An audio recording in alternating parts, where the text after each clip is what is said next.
I'm ready. Can we put the sports channel up in the picture up in the corner or something like?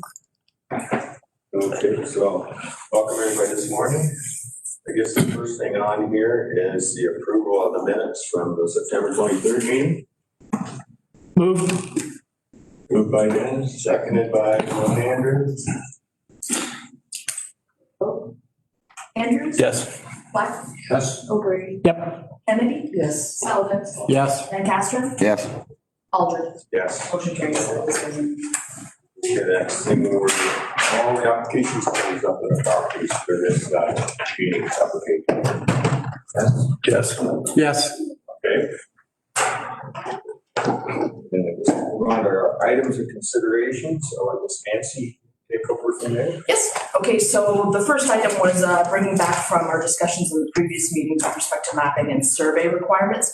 So I've made some proposed changes to our application form, our explanatory information at the beginning of the application forms. The highlighted in yellow is the new information with regards to providing with regards to sketch.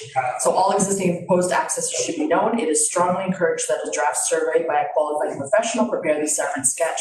Please visit the County of Elgin's mapping system to assist you in the preparation of the severance sketch. And then we've given a link. Using aerial photography will assist the committee in orienting the proposed severance. If there's any proposed changes to that, if you're okay with the wording. I thought it was worded well. Okay, good. I have a question. Sure. Bit of a concern, maybe. Under the section that's labeled detailed sketch, it says dimensions of all existing buildings should be shown as well as dimensions for their location in relation to property lines and proposed severances. And all buildings must be shown, blah, blah, blah. That's your highlighted area, isn't it? Starting both severed and retained portions. Yeah, that was in the original, from previous to me. So, Well, and it's referring to the sketch, though. The sketch doesn't show the actual buildings and it doesn't show dimensions. Isn't that part of your description? But it doesn't relate well to the sketch. I'm trying to find my note on it. yeah, I see the sample sketch, not to scale, and it actually, I've never noticed it before, but it just has house. I'm assuming the H is the house, yeah. It just And the got barn and those. E, H, whatever. So the Yeah. sketch doesn't really, if you're gonna put in the description and refer to the sample sketch, I think that sketch needs to be revamped. Yeah, sketch updated. Yeah, we'll have to get something done. Sketch updated to coincide with the Description. description. Yeah, there's my notes. Dimensions of all existing buildings should be shown as well as dimensions for their location in relation to property lines.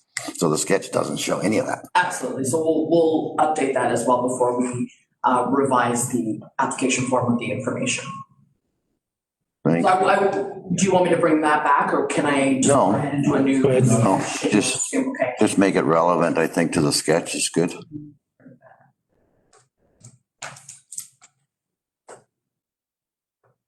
Okay. Anything else on that one? Nope. Okay, then we'll move on to number 2. So this has come up recently. When I first arrived here, from what I understand, so in the province of Ontario, once a severance, always a severance. Basically, once you have created a legal severance, you can no longer merge or sever and convey to that property once it's been created by severance. It's the way the legislation is set up, based on, I believe it's the legal description. I'm not completely good with all the legalese, but I think that's what it comes from. So previously, the county would accept a 1 foot by 1 foot square from the applicant in order to spoil the lot. So what you need to do is change the legal description in order to accept additional land. However, the county has recently, within the last 4 or 5 months, determined that they do not want to own these 1 foot by 1 foot squares across the county. So they want to get out of the business of owning them. So our only recourse has been that the applicant is required to submit 2 applications if they fall under this clause, basically. So it's been a $1,250 fee for 2 applications. Now, the one application is very simplistic, obviously. It's really just a question of allowing the 1 foot to go to someone else in order to spoil the lot. My question is there maybe something we should be looking at with respect to this? Maybe a lesser fee for the 1 foot by 1 foot severance. I'm open to suggestions. Mr. Chairman, question? Yes. So we've been accepting it in the past at the county. So if they give it to the person who's severing it, like who, it makes it legal? Like they can just give that to somebody else and it's legal? Yes, because it goes through the severance process. If it was given to the county, you do not have to go through a true severance process, because the county and all other municipalities accept lands. And for instance, the county could put a reference plan down and not have to get approval for it. So that's where previously it was done. Basically, it would be like a condition almost, and the county would just accept the land and you didn't have to show it. However, in order to convey that piece to someone else, you have to go through the severance application process. So that has to be approved by a committee and then, of course, the normal procedure for that. But they're then severing it to somebody else. Is that legal under the act, that 1 foot by 1 foot square? Yes, they can, as long as the resulting applicant can receive the land. So they haven't been created through a severance within this. That severance component has been the last, I think it's 1975 or something like that. So it has to be the last 45 years, 50 years, something like that. 45 years, roughly. So in actual practice, then, the only person or entity that could accept that 1 foot by 1 foot would be an abutting landowner? That's right, yeah, exactly. In some cases, some of the municipalities have accepted, and I know there's one a while ago was accepted, a couple of years ago, accepted in Dunwich. Okay, The front corner, I was at the front corner and the municipality accepted.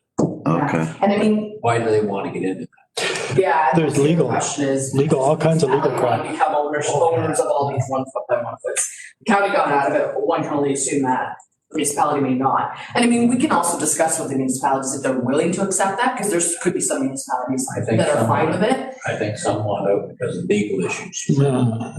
But again, in practice, if I may, so if you got the ditch in front of, or the roadway, the ditch, and the municipality accepts a 1 foot by 1 foot cutout to make this transaction legal, is there additional liability if they own the whole frontage anyway? That's the question, right? Well, fair, but it was something that engineering, I think, because engineering was the one that would receive it, basically, because usually it's in regards to roads or it's adjacent to a road, so obviously that would be the consideration. But from a legal perspective, I think they had long discussions about it, and that's where they landed, was they no longer want to be. It's all about liability. Mr. Chairman, we've been directed by the county to no longer accept them. So I think that we have to follow that rule from here on in. And I see we've got an application that has one of those. I'm not quite sure what we're going to do with that. Well, yeah. But I'm kind of curious, is this a provincial-wide thing that every other county, every other land division is doing this 1 foot by 1 foot? So is this thing common across? And how, if we don't think it's right, or if we think it's worth pursuing, then we need some research on what others are doing. And we would need to convince county council of a different approach. But right now, our direction is set. We cannot accept that unless we get county council to change their resolution. Well, just following up on what Dennis was saying there, at the risk of sounding slightly obtuse, Nancy, there's a distinction here between the county accepting it versus another individual accepting it. The county still allows that. So the thing that comes up today for BAM is a technical severance, but it's going to another individual that can accept it. The county doesn't disagree with that. It only disagrees with the county accepting that 1 square foot. Okay. But I think back to Nancy's one, do we feel this is worth $1,250 to make this? Personally, I don't think to make a legal issue fit the governor's regulation $1,250 sounds like a lot of money to me, but anyway, Rosemary? Can it not be part of the severance that they're severing? Like, could it not be a condition on the original instead of having to put a separate application? Or no? We could explore that. I'm not sure, having never dealt with anything like this before. So certainly that could be a consideration. If I'm going to do some research, I could see how other municipalities do it if it's just a condition. But I seem to, any severance needs to be an actual application. So I'm wondering if that's why we have to require that application. Or alternatively, like I said, if it's a municipality or some sort of entity that can accept it without the need of a severance. Great, but otherwise, I think at this point, it seems like it has to be an application, but it'll be something I can look at though. Yes.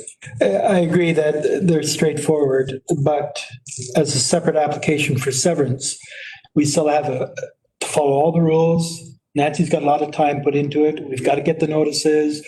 We still have to have a public hearing on it. Yep. So while I would agree that perhaps the standard fee is too high, then I would ask Nancy to come up with roughly how much time for a no nonsense. Yeah, we're all in agreement, sort of 1 foot by 1 foot.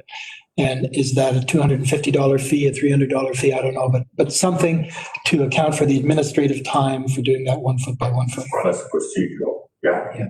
And I agree wholeheartedly with those comments, Dennis. And I'd also like to throw into the equation that we don't want to be encouraging previous severed lots from being severed. Again, we don't want to give that perception either, right? It is still a provincial standard that once it's severed, it can no longer be severed in the future. It's a loophole.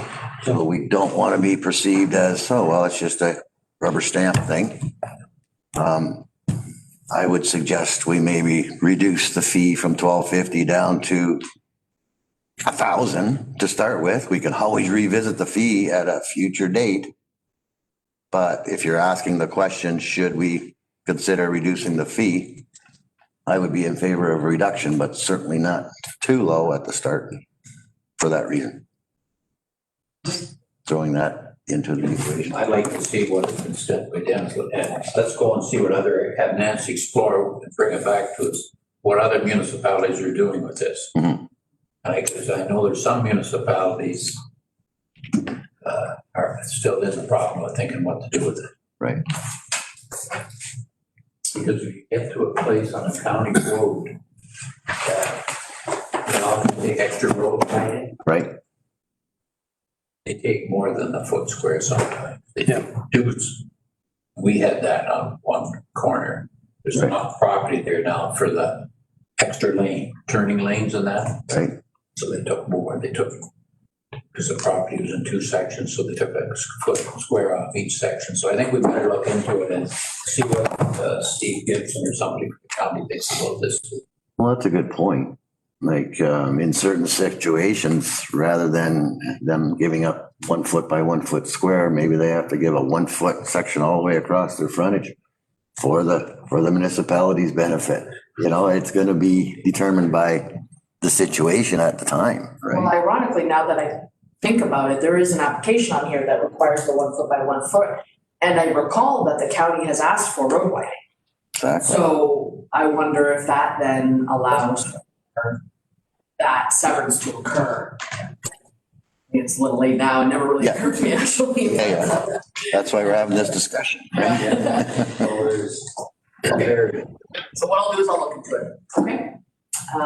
Good. Moving on to number 3. So it came up, there have been questions on the surplus farm dwellings themselves and ensuring there is confirmation of ownership for the purchasing farmer and owner.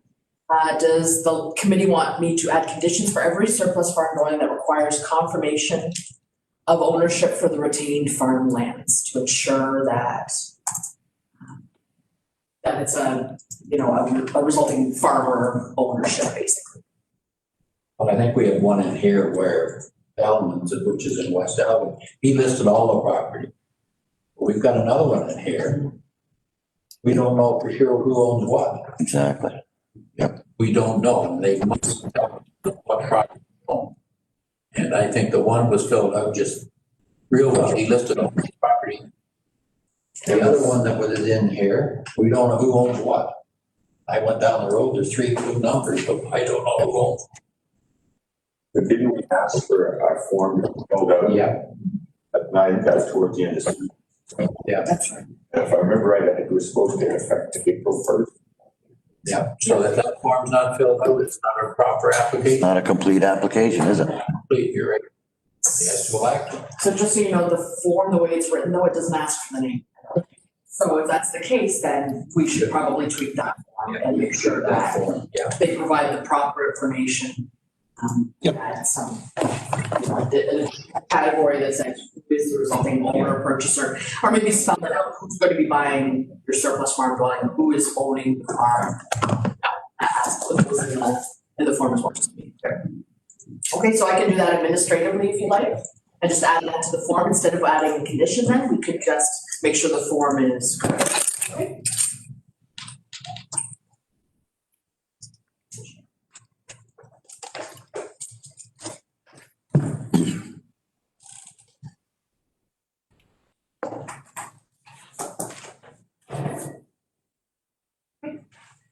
Thank you. Just one question, Mr. Chairman. On page 171 for Argyle Farms, there's one line that says municipality of West Elgin. Addition should be the municipality of Elgin. I had a lot of comments this time. I can tell you it was cut and paste, so. Okay, I just noticed that. There was one other one with the Zetner one too. Okay, yeah, make sure you bring them up during then, and I'll make a note in. Fires from the other Christian members. Yeah. Mr. Chair, yeah, missed that. On E3920, the application, and I think one other part, and on the summary from the agenda package shows the drawing area of the severed as 2009, but the written section shows it as the same area as the area that's being retained. It's a small point because I think that, but it doesn't, the application itself shows the same area for both the severed and the retained. I think they divided, it would be close because the piece of property is. It looks darn close, but if you look, but in the one drawing, it shows I think it's I'm sorry, it shows the severed area as 2,000 as opposed to the same area for each. So no comment came back from the applicant, so today we can confirm with them, in fact, what it is, and if it needs to be amended, it can possibly be amended on the floor, in order to correct that. The application form, we got this information from the application form, maybe they either filled it out incorrectly or we made a mistake. We'll try to figure that out. Okay. Go forward accordingly. Any other new business?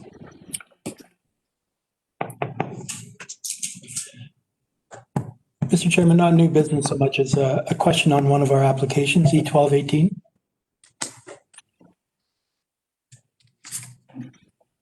And it says it's a deferral, and yet we have a letter on file that says that we deferred it for 1 year, and that year finished in October of 2019.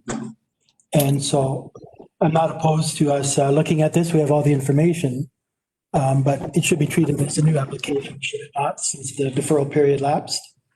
And should be subject to all the fees associated with that. Okay, so when I looked at the file for this one, what happened is that the deferral was to end in October 2019. By that date of the ending of the deferral, the applicant had contacted the previous Secretary Treasurer and asked that consideration for all 3 of the applications go on the January Land Division Committee, which would have been January 2020.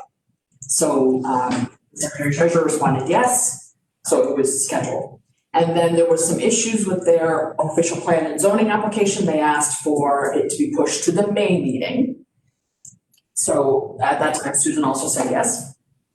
And then what happened is the COVID happened. There was obviously lots of issues with approving official plan and zoning amendments, that sort of thing. So their actual official plan and zoning didn't happen until July or August. I can't remember when it got approved. So once again, the request was pushed to October.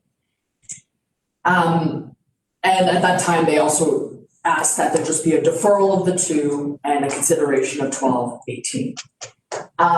Deferrals are not mandated by the Planning Act, and as far as I can tell, there's nothing in our orders of procedure about deferrals. To me, they're administrative after the committee decides that they can be deferred or that they recommend deferral. From what I've seen in the file, we would send out a letter saying you have a year, and then you can ask for additional extension, and that would also be administrative, and there's a fee of $300. In this particular case, there's kind of a gray area because they did ask for consideration of the files. It just took a while to get to a meeting. So I'm certainly open to if there's any changes that people want in that process, but at this time, like I said, there's nothing governing deferrals. It's really just how the committee wants to do them. Do you want them brought back every year if there is an application? Or do you want to have the Secretary Treasurer or administration determine if they continue to be deferred or not? Dennis? If the committee letter of deferral has no power and staff can do it, what are we wasting our time for? Like, I like the letter of deferral because there's too many planning applications that come back 5, 10. If there's no limit, no limit to the deferral, they come back 5 years, 10 years from now and say, well, you don't have any policies or procedures. I can carry this deferral till the cows come home. So I think our letters have to mean something. And if we don't want them to mean anything, then we're saying, doesn't matter when you bring it back. Bring it back 10 years from now, 15 years from now, and it's still a legal deferral. So we have to stand behind our letter. So having said that, I see your point. What happens with applications is that the Planning Act has timelines associated with anything, right? So obviously there's X amount of days that you have to have a consideration for a consent. Deferrals, they can technically happen indefinitely, but at some point there needs to be a decision rendered on a consent. Or the applicant has to submit a letter that says, I withdraw my application altogether. So for instance, in the case of this E12, 13, and 14, 18, those other two deferrals, my recommendation is we'll be bringing them back to the next Land Division Committee meeting for discussion. And I'm going to be recommending likely refusal because, as you'll see, there is no official plan or zoning to support those two severances. Now, the applicant can ask for an additional deferral at the time, and by all means, then the committee can determine if they want to grant that or if they want to support the refusal. Otherwise, if you want, then every year when there's a deferral and it's time for it to be, I guess you could say, the time is running out, we can bring them back, and if there's no action taken, then the committee can determine what they want to do with the application.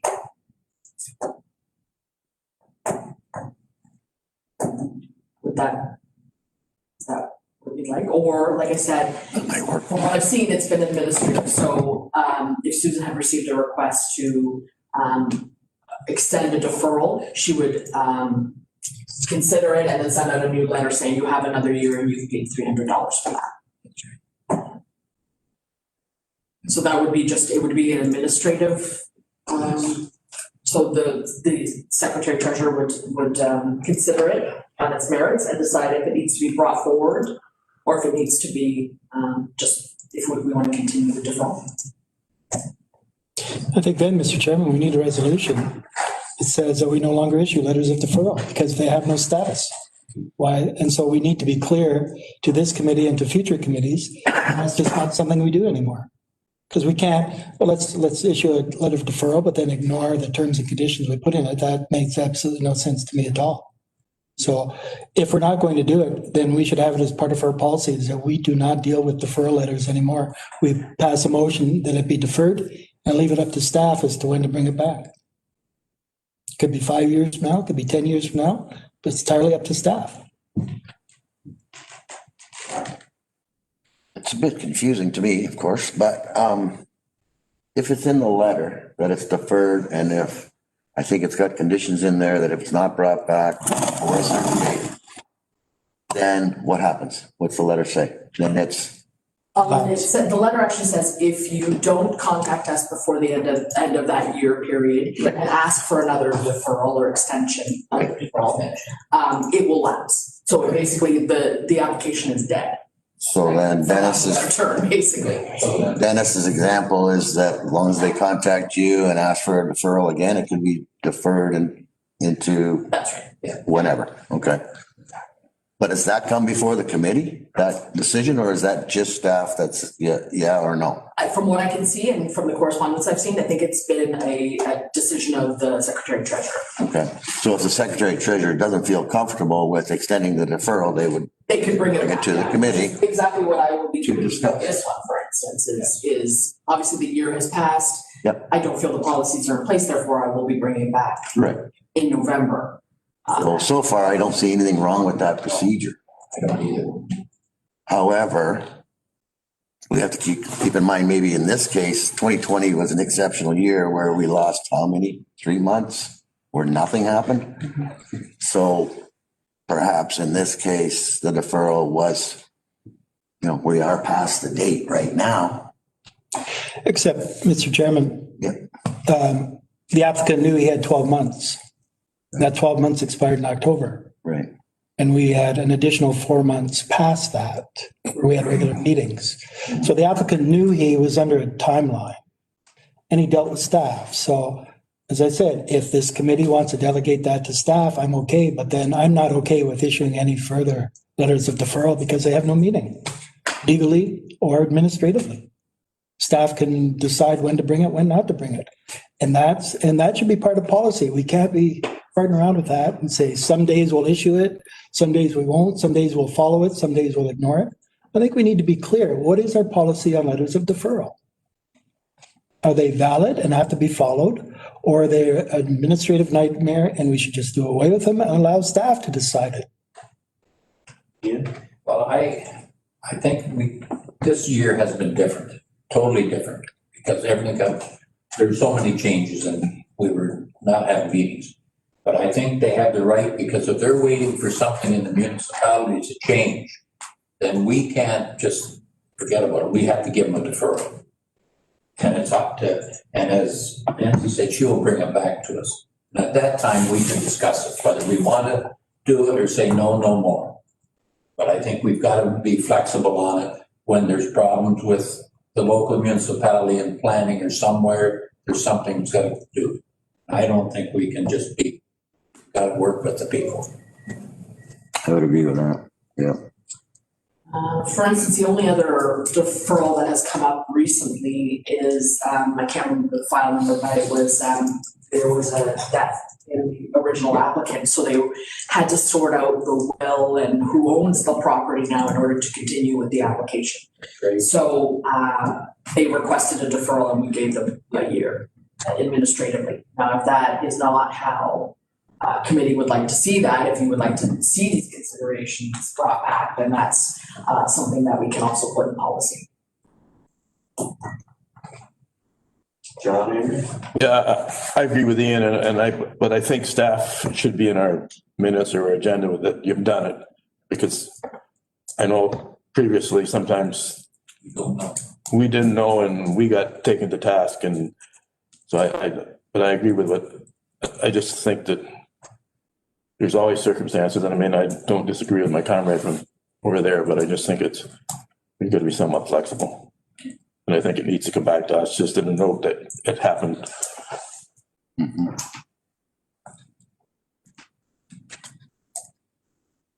We can certainly do something like that. So going forward, if everyone agrees with it, what we'll do is if there is a request for deferral and administratively staff feel it is appropriate and procedures followed with respect to the $300 and the additional year, what have you, I will bring a note to the committee to let them know that this applicant has asked for deferral for these reasons and granted it at this time. If I do not feel the deferral is appropriate anymore, then I will endeavor to bring the application to the next Land Division Committee meeting for consideration. So they can ask for the deferral to committee, and if not, and then staff will make a recommendation based on the application. So there will be the ability to either bring the application forward to some sort of conclusion or give the applicant their opportunity to appeal if they choose to. Okay, great.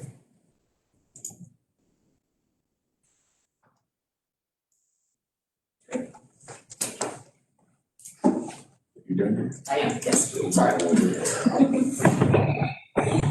we're looking at the 119. Yeah, the very first, The question, or no, that is possible. Right, yeah. 5590. it'll be 5519. For some reason, my computer won't go past page 4. Okay, here, tell you what. With my.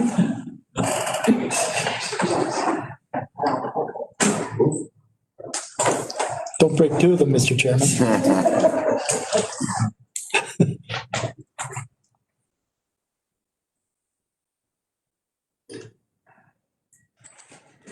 Page 5 on this. Yeah.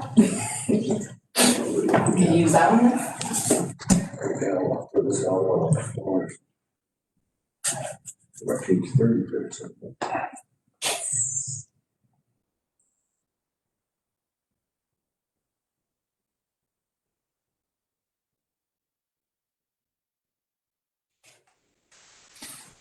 Okay. This is it.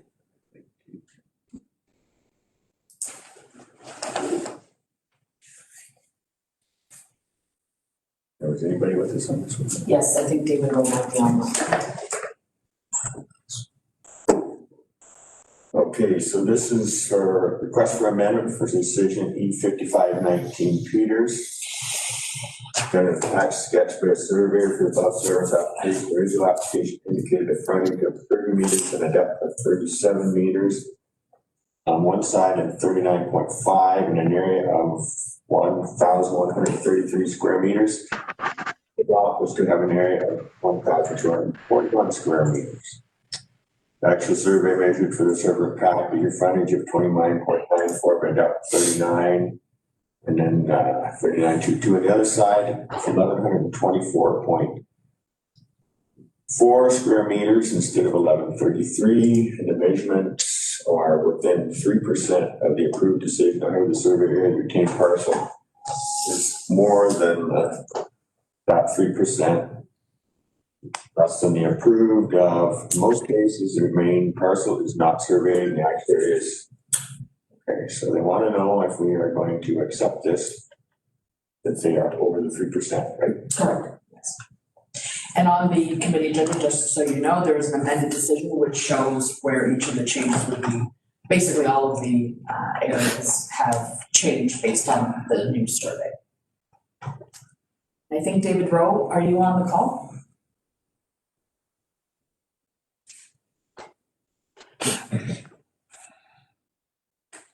He is.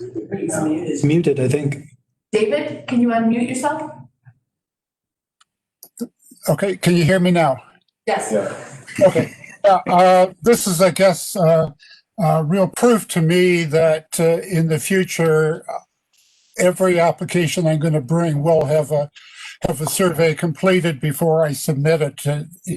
That's just really the only way to go. So this is the last of my non-surveyed applications, I can assure you, because it's just impossible using the GIS to be survey accurate. So my lesson learned, I guess, on this one. But the figures are actually fairly close, but I mean, closely counts in horseshoes and hand grenades, I guess, but. Comments, concerns, where's the committee want to go with this? John Sheldon? David, have I got this right? The retained area of 1141.3 and not the 1241 approved, that's an 8% difference, not a 3% difference, or am I missing a Yeah. point here? Yeah, it was over the 3. The retained was the one that was really off. And that really goes from not having, I use the area based on the tax bill as being the correct area for the property. And I guess the assessment people weren't any better than I was. So so it just comes back that in order to be accurate, you have to have a survey, and that's my lesson is quite clear on that, that you have to have a survey. But I think I was quite close, and we certainly meet and exceed the zoning bylaw requirements. So there's no issues on that side. It was just on the retained land, I was off on it more than I should have been. Make a motion to approve. Rosemary has made a motion, we approve it. Second by Ian. Any other concerns? Comments? Discussion on it? I'll take a vote. Andrews? Yes. Black? Yes. O'Grady? Yep. Kennedy? Sullivan? Yes. Van Castro? Yes. Aldrin? Yes. Motion carries 7-0. Thank you. Have a good day, everybody. Thanks. Thank you. David.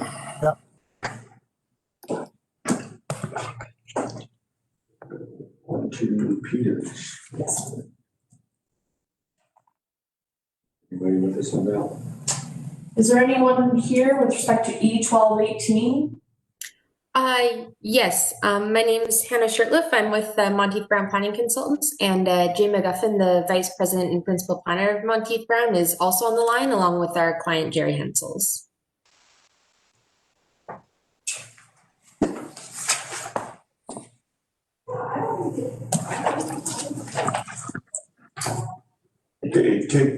Okay, this is. Yes, so we don't need to do that. Just to bring them as no consideration previously. Okay, this application E1218, parcel lot 5, 6, and 7, registry plan 117, municipality of Central Elgin. Municipal address 349 George Street, Cape North. An application has been made by Jerry Hensels and Lorraine McElroy, 349 George Street, Port Stanley, for consent pursuant to section 53 of the Planning Act as amended to sever land municipally known as 349 George Street, Village of Port Stanley, legally described as parts of lot 5, 6, and 7, registry plan 117, municipality of Central Elgin. The applicants propose to sever a lot with a frontage of 18.3 meters along George Street by a depth of 70.2 meters on the east lot line. Area of 1,193 square meters proposed to create one residential building lot. The owners are retaining 10,427 square meters containing a single detached dwelling, a secondary dwelling unit, and a garage proposed to remain in residential. So I guess if the applicants would like to explain this to us a little at this point, we would appreciate that. Certainly.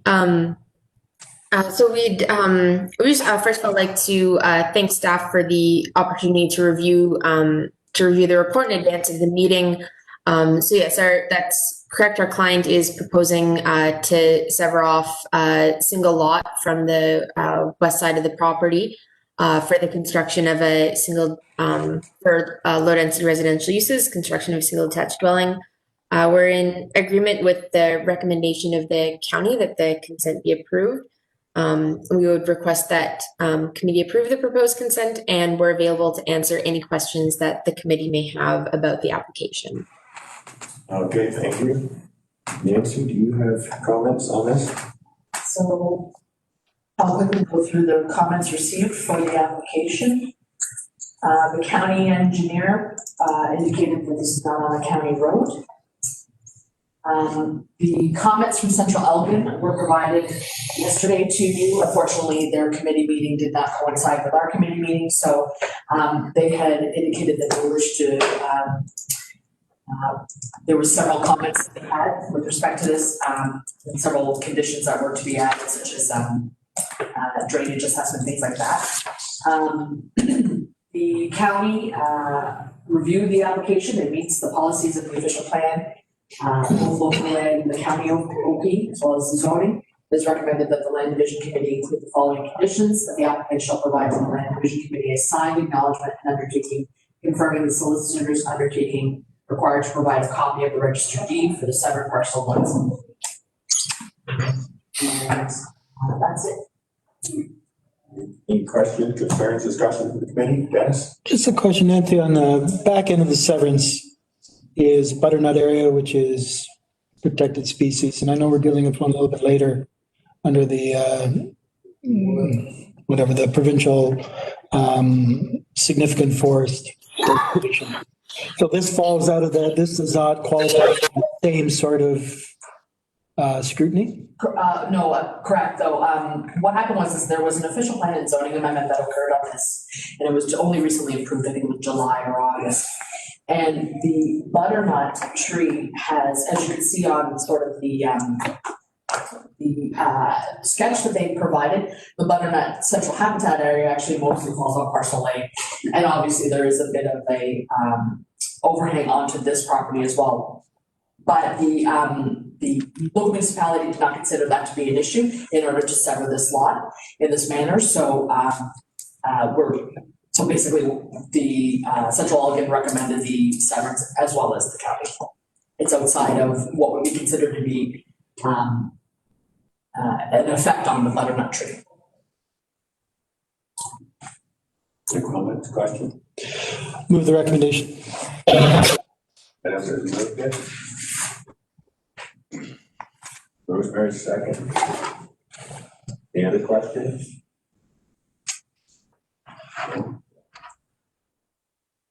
Move to approve with conditions. Approved. Okay, so we'll take a vote. Move to approve with conditions. Andrews? Yes.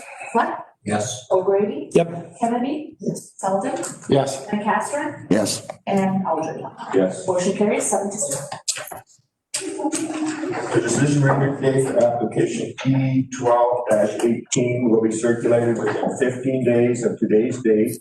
There's a 20-day appeal period from which the giving of the notice of decision, in which any person, or public body may appeal the consent decision or any condition. If no appeal is received within 20 days of the giving of the notice, the provision becomes final. The applicant has 1 year to meet the conditions imposed and submit the necessary documents for certification, or the consent will lapse and a new application. Right. Please remove the identification sign from the several parcels at the end of the appeal period. A copy of the comment package, which includes all correspondence received, is located on the table in front of the public seating area. If you would like to be notified of today's decision, please complete. It's right now.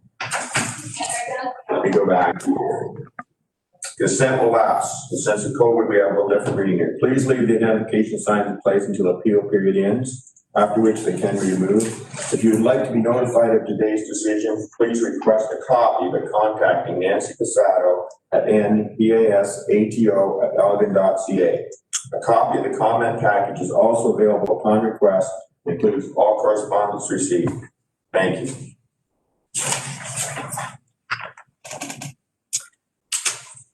Thank you, Hannah. Thank you. Thank you. Dennis, was that one butternut or was it a grove of butternut? It's a grove down there. Yeah, I'm not sure why it didn't apply here, but it applies down in that one we're dealing with at the last one. I have no idea why they're different. Consideration for a butternut tree, just so you know, is 50 meters. And in this particular case, as you can see, sort of on the on this map that they provided, that 50 meters is outside of the severed area. So that's why as well, there was an EIS that was submitted at the time of the official plan and zoning bylaw amendment to support the limit of this severance and to support the official plan and zoning, and that was approved. So they did not consider that this particular severance would affect an area of existing frontage. Was that EIS, was that mentioned in any of the, I didn't see it mentioned in any of the documentation here. I agree. Sorry, I might have missed saying something about it, but yes, it was actually provided as part of the official plan and zoning bylaw application. Township should have mentioned that too. So, you know, if the township have EISs that are required under the Planning Act, they should also mention that in their approvals. Sure. Just saves us the headaches of figuring out what's going on. No, they're protected under the Natural heritage. provincial. I have one. Don't cut it. Oh, I would pay down. There's a fine associated with it. Yeah. Right at the Yeah, base. yeah. All around the bottom, yeah, right. Okay, so we can move on to the next application here. Application 2020. Someone online. Is there someone on the line with respect to E 2020, the Andersons? So good morning, Mr. Chairman, members of committee. My name is John Arians. I'm a planning consultant with the IBI Group, and I'm here representing the Andersons. Okay, thank you. Application E 2020, Lot 1, Concession 8, Municipality West Avenue, municipal address 12098 Black Plain. Take notice of an application been made by the Anderson Canada Limited, 2 Highland Drive, Glen, Ontario, for consent pursuant to section 53 of the Planning Act 1999. Several lands municipally known as 12098 Black Lane, later described as part of Lot 1, Concession 8, Municipality West Alva. The applicants proposed to sever a lot, parcel B, with a frontage of 279.85 meters, 918.41 feet along Blacks Road by a depth of 305.995 meters, or 1,003.92 feet, and an area of 62,290 square meters, or 15.39 acres, proposed for continued agriculture-related industrial commercial use. The owners are retaining 2 parcels, parcel A to the west with an area of 4.94 hectares or 12.2 acres, and parcel C to the east with a proposed area of 15.37 hectares or 38 acres. Both proposed for continued agriculture-related industrial commercial use. The applications have also requested a blanket easement on the severed retained portion to provide for the recognized shared vehicle and pedestrian access, parking, utilities, servicing, and drainage. So if you would like to just explain the application a little bit to us as it's going on here, please. Certainly, and thank you for the opportunity. What is before you is, I think I can best describe it as perhaps a technical severance. We have a 65-acre parcel of land that's owned by the Andersons. The Andersons are leasing a portion of this property to a similar agricultural, commercial, industrial use known as Sylvite. And together, Andersons and Sylvite have been providing agricultural, industrial for the surrounding farm area for many, many years. What is happening is that we have a situation where a tenant wishes to actually own land that they are currently occupying. And the parcel B respects the land that Sylvite is currently using primarily.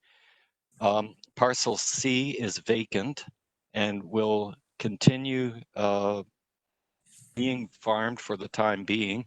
All of these lands are zoned for farm-related industrial and commercial uses. So while parcel C is vacant, it does have future potential for a similar agriculturally related industrial use. Parcel A will continue to be owned and operated by the Andersons as they, pardon me, that's my dog barking, as they continue to provide, their service to the agricultural community. What we are proposing is a seamless continuation of both uses and both operations, in that they will continue to share driveways, they will continue to share utilities, they will continue to share access and maneuvering. so that an agricultural customer or farmer can come and visit parcel B and then continue across and visit parcel A and take advantage of both facilities. So to accommodate that seamless integration, what we are proposing are blanket reciprocal easements over these two parts to allow that continued access and to allow them to operate as they currently exist. As I indicated, these lands are zoned for rural, farm-related, industrial, commercial. They're designated as such. Understand that the woodlot on parcel C has been identified. There's no intent to develop that wooded area at all. It will simply continue being farmed as is with the future potential for commercial. When we draw a lot line between these properties, there are often situations where buildings and structures are too close to that lot line and do not comply with zoning regulations. So rather than trying to identify all the specific variances and all the specific setbacks, what we have proposed and the township has accepted is a zoning application which effectively eliminates the need for setbacks along that common lot line. We appeared before the municipal township a few weeks ago, presented the severance and the rezoning application, and received the unanimous support of the municipality, and that of course is reflected in their comments to you today. So really, this is a technical severance to allow a tenant to purchase land they currently occupy and will allow both users to continue to provide an important service to the surrounding agricultural community. Okay, thank you very much for that explanation. Nancy, do you have comments there? I do. The municipality of West Elgin recommended a series of conditions in support of the application. That a zoning amendment is in force and effect. The owner has the necessary review of the private water well. That the owner has the necessary review and assessment of the existing sewage disposal system. Requirements of the municipal road department regarding access and drainage have been met. That drainage reapportionments have occurred. That taxes have been paid. That 2 copies of the registered survey have been provided to the municipality, and that the solicitor provides an undertaking that a copy of the registered deed be provided once completed to the municipality.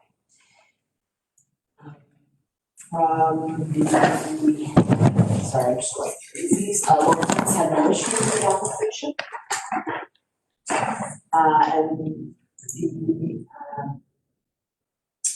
County of Elgin, the comments provided. We also had no issue with the application, provided the following conditions be applied. Digital copy of the draft and final deposited reference plan be provided to the county, and the solicitor undertaking to provide a copy of registered deed for the severed parcel once. It is noted that the Lower Thames Conservation Authority will require an application prior to any works or construction taking place within the regulated area. The lands are not subject to flooding of a general nature, and therefore the floodproofing of structures on the property is not required. However, the floodproofing of structures for the purposes of prevention of flood damage from local drainage waters is always recommended. Setbacks from the provincially significant wetland and associated adjacent lands will be required to any proposed structure, and this includes the installation of field tile drainage systems. Thank you, Nancy. Any comments, questions, concerns from the committee? Dennis? I'm curious about this blanket easement. Is it a registered easement? Through the chair, yes, sir. It will be registered on title on both parcels. It's reciprocal. And, you know, typically if we were to grant an access easement, the surveyor has to go out and plant bars to identify this is the strip that you can drive on. So rather than doing, you know, a very confined easement like that, a blanket easement is exactly like the term, a blanket. It covers the entire lot. So that rather than being restricted to a certain part on a reference plan for access, you can access that entire property. So the easement covers all 3 parcels then, A, B, and C? To be honest, I don't think we need a reciprocal easement on parcel C because parcel C doesn't have the industrial commercial use on it yet.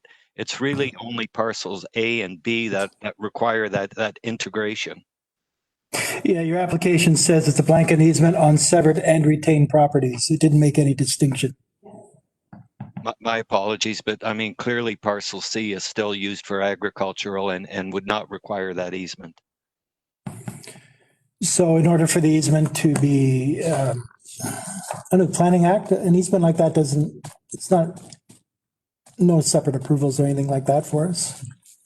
Through you, Mr. Chair, so it's a lease, it's considered to be a lease over 21 years. So basically, yes, there needs to be approval from the committee on an easement, whether we grant it or not. In this particular case, the applicant did ask for it across all parcels.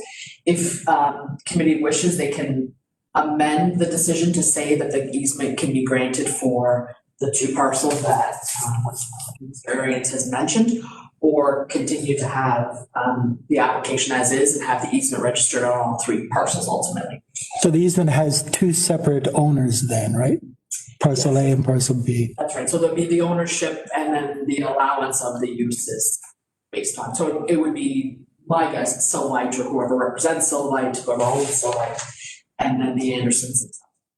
So if there's any kerfuffle in the future, the two parties have to duke it out themselves. Is that correct? In an easement? It's always a matter of land ownership concern. Yep. Okay. If I can add, Mr. Chairman, Silvite and Anderson have similar parcels throughout southwestern Ontario, and this is in fact the sixth such application that we've been preparing this month. All five others have been approved with the blanket easements, and it's been in Oxford County and Brantford Blenheim and Chatham Kent. So I hope the committee can take some comfort that other committees of adjustment and land division committees have approved similar requests. Thank you. Jack? Through you, Mr. Chair. Question to the planner. Point of clarification maybe. So if the easement is granted, I see no problem with the severance. However, with the current situation, I'm always concerned about future. Are we setting ourselves up for a future dilemma? Let's say if Silvite parts ways, sells their property to another tenant, is the easement going to restrict that tenant in the future that may not want the access that the easement has granted? Is the easement a necessity to make this go through? Or in this case, you've got your tenant Silvite and your owner who have no intention of changing anything. Could they just not have a side agreement that they have access back and forth, no problem? That isn't going to bind a future tenant, future purchaser of that severed parcel. I don't know, just throwing it out there. If I can answer that, perhaps, Mr. Chair, the requirement to register the easement on title gives both parties comfort, whereas a side agreement is only as enforceable as both parties wish to, to continue to cooperate. Having it registered on title gives legal grounds. It gives surety to it, and in fact, it gives assurances to a future purchaser that they do have the right to access onto their neighbor's property and continue, that seamless operation. It does require cooperation. It does require a level of comfort, and a future purchaser will be bound by those conditions as well. And I can provide the committee with a parallel. I'm sure you've all been to large power centers where you've got a Home Depot or a Lowe's, and you've got a Walmart, and out front you've got a liquor store and a restaurant and a Tim Hortons and a McDonald's. And a lot of times those individual stores own their properties freehold, and then there are blanket reciprocal easements tying them all together. So when McDonald's converts to a Burger King or a Dairy Queen, that easement is in place, and it gives them assurances that their customers can come in and come out and park and walk and access the property. So really, these blanket reciprocal easements are used quite commonly in multiple tenant locations, and they do provide both parties the assurances that these are the rules of the game and they better cooperate with each other. Thank you. I agree that we should have it on there. To just remember, I think this committee remembered, we just had to do the 2 service centers on the 401 lately, because they had to have the same thing, so we had to do it, and I agree with this because there's only 1 laneway. So that, this way they're all going to agree to use that laneway. There's no problems that down the road, well, put your own laneway in. There's a common laneway, there's a common parking lot, and as it says in here, they're going to have common use of the restroom facilities. There's also 1 scale that's used by both parties. So it's been a business going on, it's gonna go on with the farmers. Really, the fact that 2 companies own it, the farmers are never gonna notice the difference. Exactly. And Yeah, and just on parcel C, the retained, I can see where Sylvite in the future say they want to do test plots and stuff because they are in the agri side. They might have a need for that piece, so I can see that being included. I think that's good thought on both parties. Any other comments? So move. Yeah, I'll second it. Just to clarify, we're going to move the decision as it stands, which is the easement would apply to all 3 parcels. Yes. Right. No, the planner said only 2. Yes. So the resolution, Sure. John, can you confirm whether you would like the easement on the 2 parcels, parcel A and B, or as well on C? So parcels A and B are currently used for that commercial industrial use, and parcel C is agriculture. So really the easement is only required on A and B. If Sylvite wants to lease portions of parcel C, they can do so from Anderson's without that reciprocal easement being in place. So if they did want to have test plots, they can certainly, approach Anderson's and negotiate that with them. Okay, so therefore, we'll be Move moving. to the MB. We'll move to the decision as amended with really just the easement applying to A and B. Okay? Yeah, I'll second that. Yep. Is that voted? Only on. Why wouldn't you just? So move by, sorry, that was by. Any other comments or questions on this before? Moved by Ian, seconded by John Andrews. John Sell, you have a question? I don't want to belabor the point, but it just strikes me is that we're here, it can be done, why not add in C? It's not going to introduce a complication to the owners, but if you don't want it, I guess you don't want it. So. Like I said, it's just gonna bring it back, if you ever want that, and I don't see any negative facts to having all 3 included myself right now. No, I don't either one. was it in the application that it was across the board? Then I think Yeah, we Dennis, should approve. Dennis was right about it. Does that matter? Yes, it was, that's correct. The application was that the easement applied across. I see no reason to restrict it. I don't either really, but I'll change my motion. So, they could sell that piece over the. yeah, because the applicant doesn't want it. Okay, so. Tell the applicant, you don't know what you're talking about. For the You have to follow what we're telling you to So do, perhaps. because we think it's going to be easier for you. So we're telling you how to run your agribusiness. Because, okay. we have both motions. It's not one. He said he just wants it on 2. So you have, would have. Who are we to tell the agribusiness how to run Hold on, his hold on. business? I don't like that. Hold on first. If I withdraw mine, or these guys could rescind. I'll withdraw. yeah, Okay, and I agree, so it can happen, withdraw. correct? The original motion is withdrawn, going back to No, no. Move all 3. all 3 parcels have This wouldn't be the reciprocal. first planner that didn't make the. Consult. I agree with what just went on, but does the applicant object? You have So- an objection to that? What's So that? through the chair, I guess it was my error when I said that the reciprocal easement would apply to the retained parcels without really identifying which of the retained parcels. So if I can, I'd like to formally amend the application to remove the reciprocal easement from parcel C because it truly is not necessary. Can do that. I'll deploy this. Because we don't know what tax advantages there are. Consider this. The easement may tie in something we don't know. So it will be E 2020 as amended with easement as it applies to parcel A and B only. That would be the consideration at this point. Is there a mover and a seconder? Moved by Slack, seconded by, Andrews.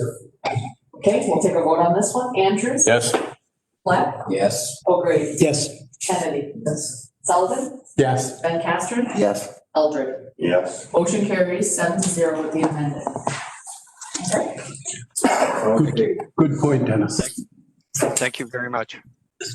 I just got a little thing here to read. The decision rendered today for application E 2020 will be circulated within 15 days after the notice. There is a 20-day appeal period from the giving of the notice of decision on which any person or public body may appeal the decision or any condition imposed. No appeal is received within 20 days of the giving of the notice. Provisional consent becomes final. The applicant has 1 year to meet the conditions imposed and submit the necessary documentation for certification, but the consent will lapse and a new application will be required. Please leave the identification signs in place until the appeal period ends, after which they can't be removed. If you'd like to be notified of today's decision, please request a copy by contacting Nancy Casado at NPASATO@elgin.ca.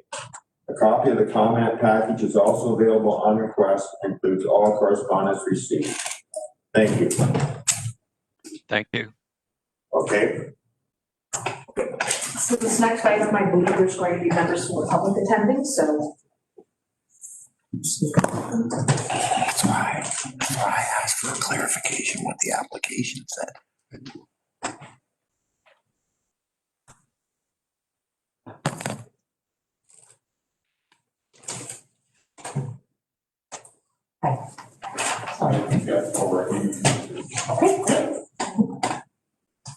You'll be required to keep your mask on for the duration of this, okay?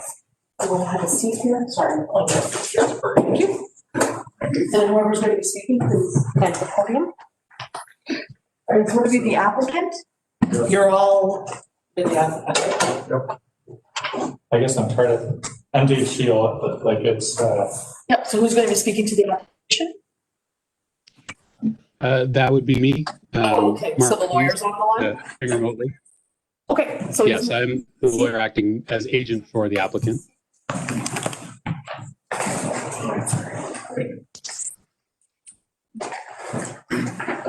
Okay. Application E 3320, Dennis Romazada. For consent pursuant to section 53 of the Planning Act 1990 is amended to create an easement for lands legally described as part of the lot 18 concession 11 registered plan number 11R6858 municipality.gov. The applicant proposed to create an easement having a frontage of 12.5 meters or 41.01 feet along Fingal Line with a total area of 0.46 hectares or 1.137 acres over a private road known as Bratt Road. Provide access to a lot located at 7032 Bratt Road in favor of David, Adrian Shield, and Christine Ann Shield.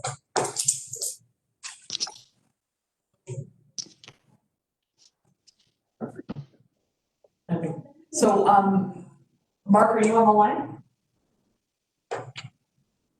Yes, I am. Okay, so you're here to represent the applicant for this file? That's correct. Okay. So could you please explain this application to us in a little detail, please? Yes, thank you, Mr. Chair and members. So this application is an application for an easement over a private road, Bratt Road. I have also acted for David and Kristen Shield, who are property owners along Bratt Road. They purchased their property last year, and they commenced constructing a new house on that property, only to find out that Bratt Road was not in fact a public road, as it had been thought, but was in fact a private road. And so as a condition of the granting of their occupancy permit for their new house, the municipality of Dunwich is requiring that they be granted an easement to that private road, as it's that private road which provides access for their property and laneway to Fingal line. Okay, thank you. With your comments, please.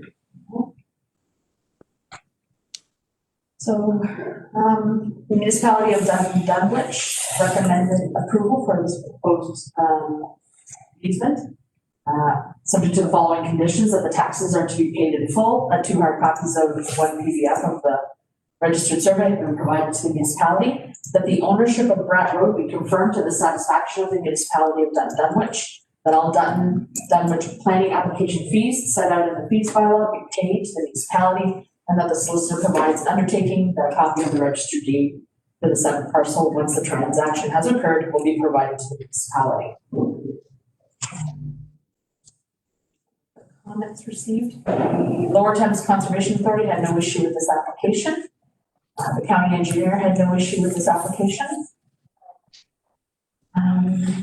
There was a correspondence provided by Kristen Shield, who wanted to make a note that the property at Muddy Lane owns the laneway as highlighted in the attached notice. The notice makes the property with solid boundaries marked as retained, looked as if the settlers own the laneway past the severed road section. We have no issue with the severance, we just wanted this noted to avoid any misunderstandings. So, and then on the second page there was a sort of a description of the rest of what looked to be Brat Road, which is actually to the owned by a neighbor. And then comments were provided by Ron Lackey at 30487 Fingal Line. Mr. Lackey lives on the west side of Brat Road. Brat Road has always been a road owned and maintained by the municipality. It had a stop sign on it and was plowed, and garbage and collection was from Brat Road. The inquirer questioned how the lands were sold to the property owner, as the adjacent owner should have the right to purchase half that road allowance, and how overall this was owned by someone. And he had an issue with the proper process of divesting of these lands, and that the expectation was that this was owned by the municipality. From the County of Elgin, comments were we had no issue with the proposed easement. Provided the following conditions are added: that a digital copy of the draft and final deposit and reference plan be provided, and the solicitor undertaking be provided as well. Okay, any questions, comments, concerns from committee members? John Sullivan. Mr. Chair, Nancy, I just don't see a resolution as to Mr. Lackey's concerns over the ownership. Are we confident in that? Through you, Mr. Chair, I had a discussion with the lawyer, and realistically, we look to lawyers to do title searches to determine who owns what, land ownership and things like that. Mr. Boucher has indicated that he has information that says that this laneway is not in fact a laneway. It's not owned by the municipality. It is owned by Mr. Zettler. So, as one of the conditions requested from the municipality of Dunwich, that information is provided. So the appropriate determination can be made basically, but at this time I have no other information from the municipality that says that this is a road. They have a bylaw that they can produce, no other information that they can produce that says that they municipally have created a road. Okay. And if I may comment as well, Mr. Chair, and through you, Mr. Chair, we have conducted a title search and have confirmed by searching title that Mr. Zettler does indeed have title to the road. Last year, when David and Kristen Shield purchased their property, you'll see on the image that's on the screen at the moment, the property that David and Kristen Shield own is the sort of triangular cutout piece from the retained parcel. When they purchased last year, we needed to confirm access to the property because there was no bylaw designating Brat Road as a municipal road. So at that time, we reached out to Dutton Dunwich, and Dutton Dunwich had confirmed at that time that it was indeed the fact that there was a stop sign on the road and a street sign on the road, and Dutton Dunwich had indeed maintained the road in the past. But shortly after David and Kristen purchased the property, Dutton Dunwich informed us that they had passed a resolution that Pratt Road was not recognized as a municipal road, and that there would no longer be maintenance performed on it by the municipality. So the position of the municipality seems to be that it is not, in fact, a municipal road, and there's no bylaw designating it as such. And indeed, the title search does confirm that Mr. Zettler has title to that road portion, which is the northernmost portion of his lot. Okay, thank you.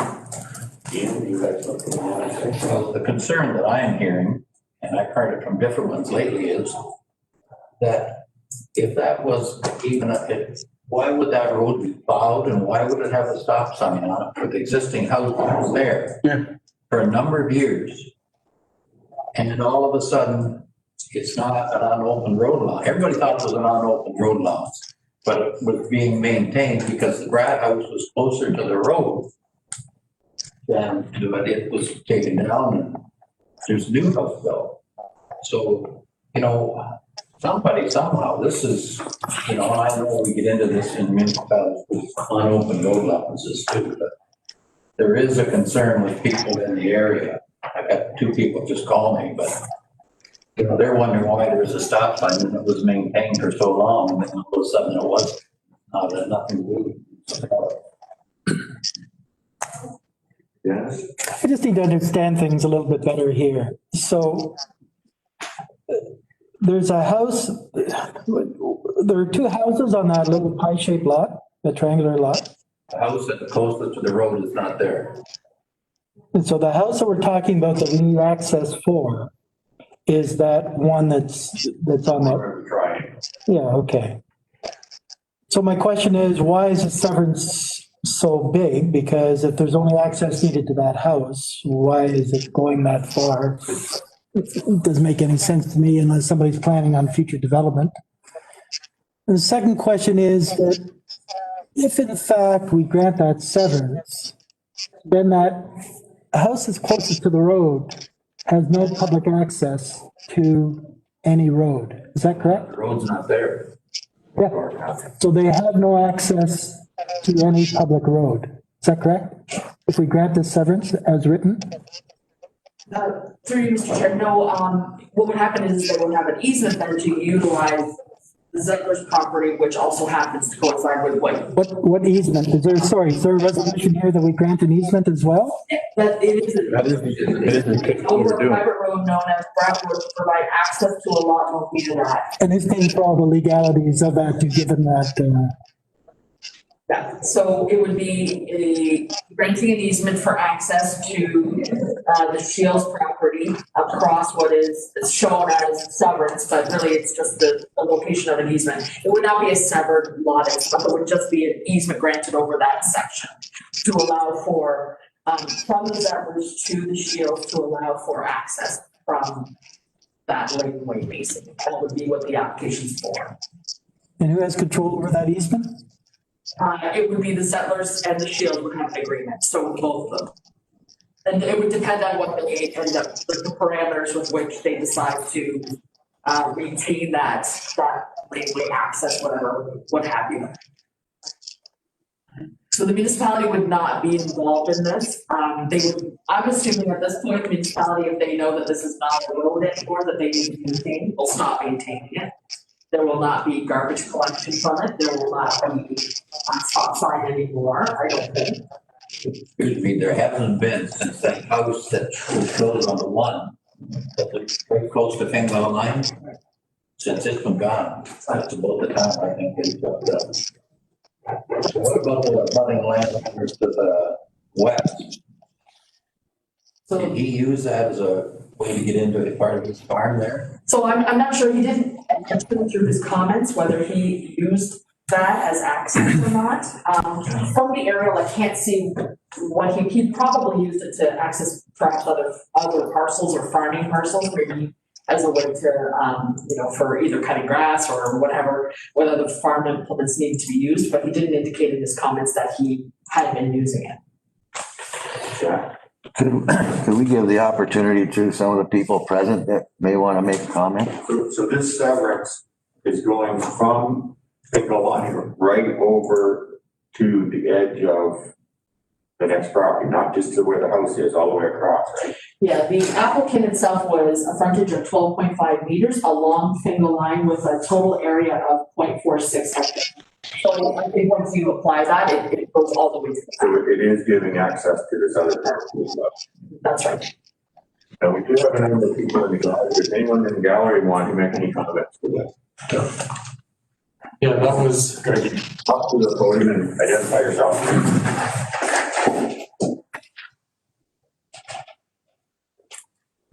Yeah, my name is Dave Shield. I'm part of the application, I guess. And yeah, that severance does extend to the west end there because we did assume in the past that Bratt Road was a public road and that gave access to our property, our farmland on the west end of that severance because otherwise it would be landlocked as well. Right. So I think that's the main reason that that severance extends all the way to the end. Yeah, we've always been under the understanding as well that it was a public road and nobody ever thought differently. So we've always used that road as access to the farmland. And then when we built the house on the south end of that triangular lot, then this all came about and yeah, we found out that we basically didn't have road access from our driveway on that triangular property. So. Okay. So really one of my questions is, why did the building inspector issue a permit for a house with no access? I know that's not for you to answer, but I'm looking at just wondering why did this happen? Mm-hmm. They granted a conditional permit, I guess, is how it was worded, based on us gaining like the easement on this road or this parcel. Thank you.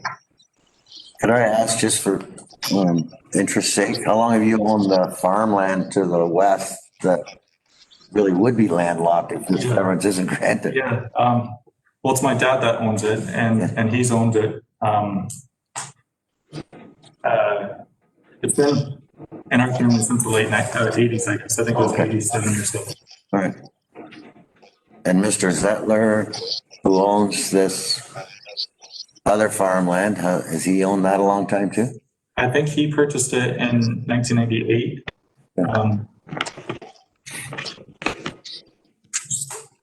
Interesting. And then at that point, that's when that triangular piece was severed off. Mm-hmm. Interesting. Is there anybody else? Is there anyone else online in regards to that? If I may add some comments as well, Mr. Chair. Just to add on to what Mr. Shield said there, the reason why that's what's being identified as a severance on the sketch in front of you, but what is really just a granting of an easement, extends all the way to the west there, is because according to the reference plans that were prepared at the time Mr. Settler bought the property in 1998, and that's at that point, Mr. Shield is correct, is when that triangular piece was severed. I believe the intention at that time, although we've not been able to confirm this, was that at the time that triangular part was created, an easement should have been registered on that part as part of the severance, but it was never done. And so that part one on this reference plan that we have lays out all of that traveled gravel road at the north end of Mr. Zettler's property as a part on that reference plan. So it was clearly the contemplation that, that traveled gravel road that was known as Bratt Road was was supposed to be an easement given to that severed parcel, but it was just never done. And so this is sort of picking up where that left off and completing that for the benefit of that triangular parcel. So this is gravel road right to that west lot line. That's correct. And the sketch is somewhat misleading, only because it's not clear on the sketch, but that the part of the traveled gravel road you can see that goes north and south is actually not inside the limits of Mr. Zettler's property. It's inside the limits of the property to the west, which is owned by Mr. Shiel's parents, Solomon and Cornelia Shiel. So they own the north-south portion of Brad Road, and Mr. Zettler owns the east-west portion of it. And just to clarify, there's no application for an easement on those lands, just so you know, it's just the settler lands that we're talking about, okay? That's correct. Oh, this residential lot that shows on the lot, the severance sketch, residential RS3, new house and where the old house was, is that all owned by Mr. Shield who built the new house? The triangular part? That's correct, it is, yes. Triangular part? Yes. Which goes right out the Fingal line. Right. Yes, through you, Mr. Chair, the part that is owned by David and Kristen Shiel extends right up to Fingal line. It's all of that triangular part and the piece that touches onto Fingal line. Okay, thank you. Another comment from the gallery?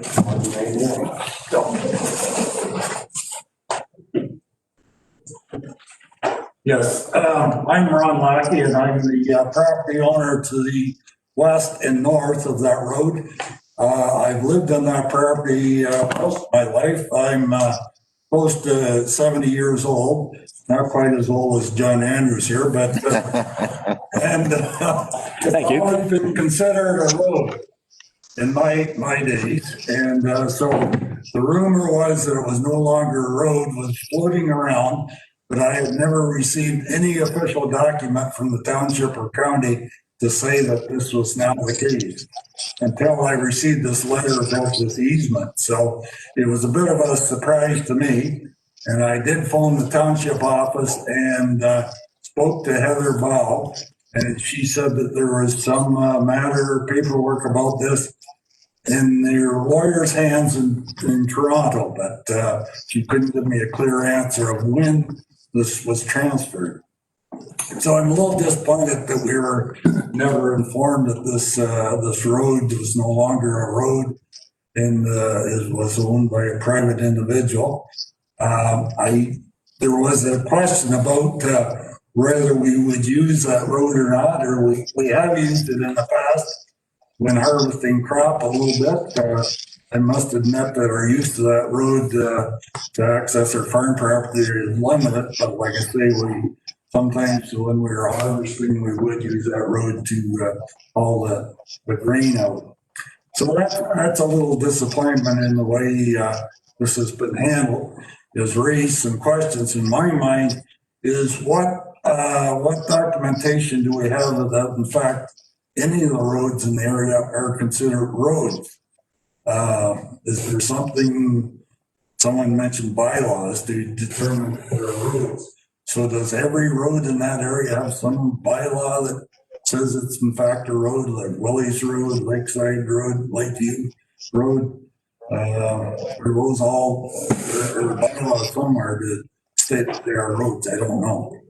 But anyway, I don't think we're serving the purposes of the community by making this a private road and having an easement. As David has mentioned, they do have property beyond that severance or easement. And so rather than fact they'll own that into eternity, no one knows. But if someone else happened to own that property in particular, then they would have to go through the easement process again. The other thing I will point out is that and someone else referred to it here, was when that triangular piece was severed, there never was an allowance for public access to that house that was up there. And that seems very odd to me that someone would approve a severance without granting some sort of allowance to a public road of some sort, be it Fingal Line or what was called Bratz Road at that time. So anyway, those are my comments. Like I say, I have no objection to the easement to facilitate the use of the road by people, hopefully maybe myself, but I don't think it's in the best interest of the community to make that a private road. Thank you. Dennis? Yeah, I'm surprised the township didn't pass a bylaw to abandon the road, because that procedure is well thought out. So if they're saying it's not a public road, they should have passed a bylaw to confirm that. And if they didn't do that, then I question their statement that it's not a public road without that proper bylaw. But having said that, my second question is, we can't force the township to turn it into a public road as a condition, can we? So therefore, I'm wondering if I was that owner and I didn't have access to a public road and it was only an easement, I don't care what the easement says, it's still not a public road. That could we grant the easement subject to the township allowing access to the public road, Fingal Line? So that the owner is there for, if they choose to accept that, then they have the comfort of knowing that they have access to a public road and not always have to worry about a private easement. Yeah, just one more comment if I could.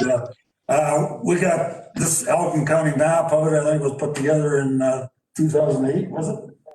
The date on it. Anyway, it does show Bratt Road as a road according to their symbols and map designation. So I just think this whole thing has not been well by whoever, that it's been treated as a public road all these years to suddenly turn into a privately owned road. Thank you. Oh, at one time, there was a house and barn on the property that Shields now own back there, and so that was access to that house and barn. They're long gone. Torn down. In my day, the barns are still back there. My dad's house back there as well. So, like I say, if someone owns that or buys that with the hope of building a house like that, then they're going to have to depend on the easement to get access to that property. Well, I'm still concerned. That whole triangle that's marked off is residential RS. Mr. Shield owned that whole lot from Fingal Line back down. Correct. So why wouldn't he could have had access off that, go to the municipality in the county and get access off that? Was there before? Like direct. Yeah. Like you're saying with a new laneway put in? But why would you, if I was in that position, why would I if there was a road there at the time was considered a road?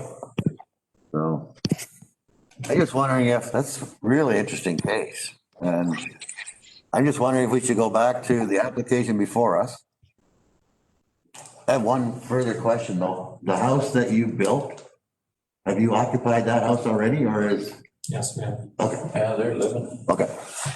So the application before us is to grant an easement to allow access to the farmland, right? That you've always had access to the west and access for your house to Fingal Line. The question of ownership of Bratt Road is a condition. And staff is recommending acceptance of this application based on the conditions. So I will move that we grant the application with all the conditions that are listed from the county and the township. And the ownership of Bratt Road will be dealt with later. I'll second it, I mean. So moved by Van Anderson. Second by Andrews. So the motion then is to approve the application, Yes, But subject to all the conditions, subject to all conditions. and subject to the roads which is a condition. condition, yeah. Subject to, say that again, subject to what? Subject to the conditions that were set out in by staff. So the conditions of the county and the conditions of the municipality, and one of those conditions is confirmation of ownership of Rat Road. Rat Road. Okay, if they come back and say, we confirm that we don't own it, then we're back to the easement, is that correct? But that's what we're approving, right? Is the easement. That's right. So through you, Mr. Chair, we'd be approving an easement across the Zettlers who have provided information that says that they own that. So as a condition of consent, they're required to serve us with the documents necessary that prove that in fact those lands are owned by Zettler. And then therefore an easement can be registered on the property. If it were to come back and it was turns out that the Zettlers do not own these lands and then therefore they could not legally give an easement across these lands, correct? If it was actually proved somehow that the municipality still owned this and it was an unopened road allowance and somehow the information came forward, like there was a bylaw found or something like that, then this application would kind of die in the water basically because we no longer have the appropriate applicant involved. So that would be where that would stand. And so that one house would then still be, if it's not a road, it'd still be subject to an easement over private property, is that correct? Yes, they would need to, if it was deemed to be an unopened road allowance and it was owned by the municipality, then the municipality can then allow for access or granted to that. Or abandon it as they see Right, fit. exactly. Or, I mean, the other thing is that if for some reason this fails, the applicants could hypothetically get, they do have access to things along. It would be constructing a new laneway is how they would have to access that house. So if I were to put an amendment into that, I'm not doing it yet. I want to test the committee that the township also grant access to a public road for that other house, or give them the option, but they won't deny granting access to a public road so that they don't have to use that easement.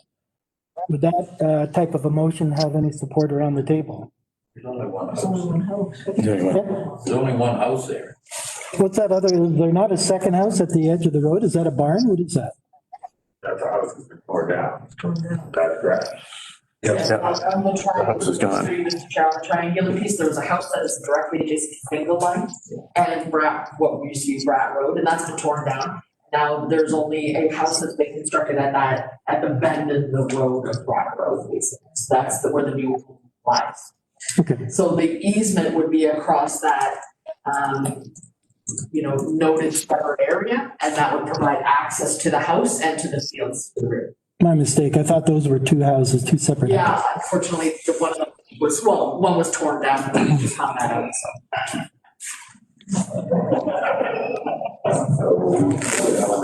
Okay, so on the table right now, I have,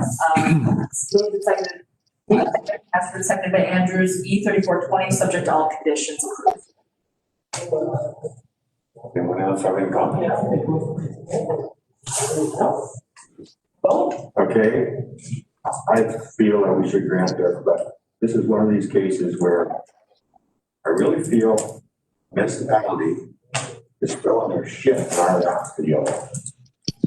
That's all I want to say. Would you be clear about that, Mr. Chairman? Clarify. Would, Mr. Chairman, before you call the question, would, take into account your very kind words that you just said there, and the fact that, do we have any power to suggest very strongly the township accept it before, because if we pass this motion, it's my understanding that it's up to the township. They can either accept a resolution, reject it, they can take it or leave it. But would we have any power if we send a very strong wordly letter from the chairman of this committee that would say, we really think to make this easier on everybody, you should just accept that as a municipal road? The Zettlers own it. I somewhat agree, but I think we need to go through county council first and then go to township. County council needs to just write a strong letter and say, hey, what are you doing here? I'd like to make one comment, yes, because finger line to county road. Road, so that's, And it's been brought to our attention, the first maps that were put out, the county development roads, it's on it, one like that. And that's what disturbs, it's on there as Brad Road. but I don't disagree with Dennis. I just think we need to send a letter to county council if we Okay. want to do it. No, that's fine. Yeah. So there'll also be send a letter to county council with respect to this, that, land thinks the municipality of Dundon should own this road and have it as a municipal road. Well, I think we just Motion. want further detail and how it was, it needs to be worded correctly, but let's be open about saying what we're gonna say. Be diplomatic, like. Mr. Chair, I just wanted to make a comment that there is a motion on the floor and I don't want to confuse that motion. It should be voted on. There should be another one. So we'll have two motions then. Yeah. Should call the first motion. Okay, so Chair. first motion is, the approval of E 3420, subject to all conditions, provided. So moved by Van Castren, seconded by Andrews. We'll go into a vote. Andrews? Yes. Black? Yes. O'Grady? yes. Kennedy? Sullivan? Yes. Van Castren? Yes. Aldred? Yes. Motion carries 7-0. And that will be a second motion on E 3420, that the Land Division Committee send a letter to County Council with respect to this issue and request the municipality of Dunwich look into, creating a public road on this Rat Road, on this former road, or explore the acquisition and of creating a road here. Does that sound fair? Yep. Yes. Dennis, move that. Yep. Moved by, sorry, Sullivan? Oh, Dennis. I'll move it. Yes, seconded by John Sullivan. Sullivan? Okay. So this is the motion to letter to county. I think you can quote the chairman in that letter too, if you will. I tried to mince my words. We'll take a vote on this one. Yes.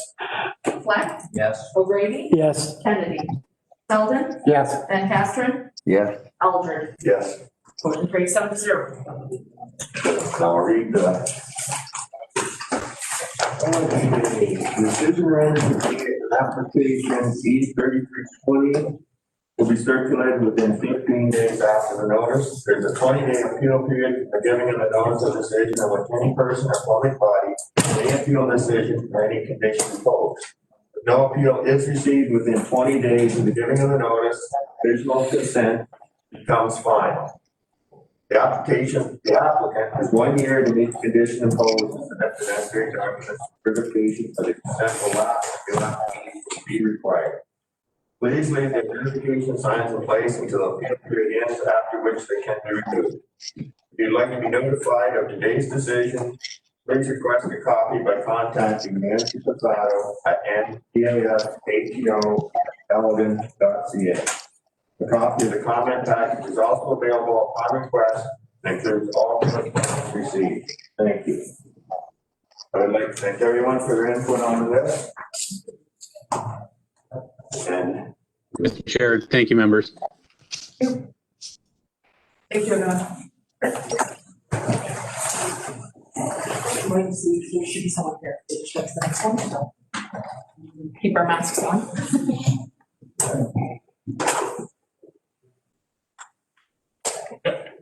There's somebody here. There's two. Are they the applicant? One applicant.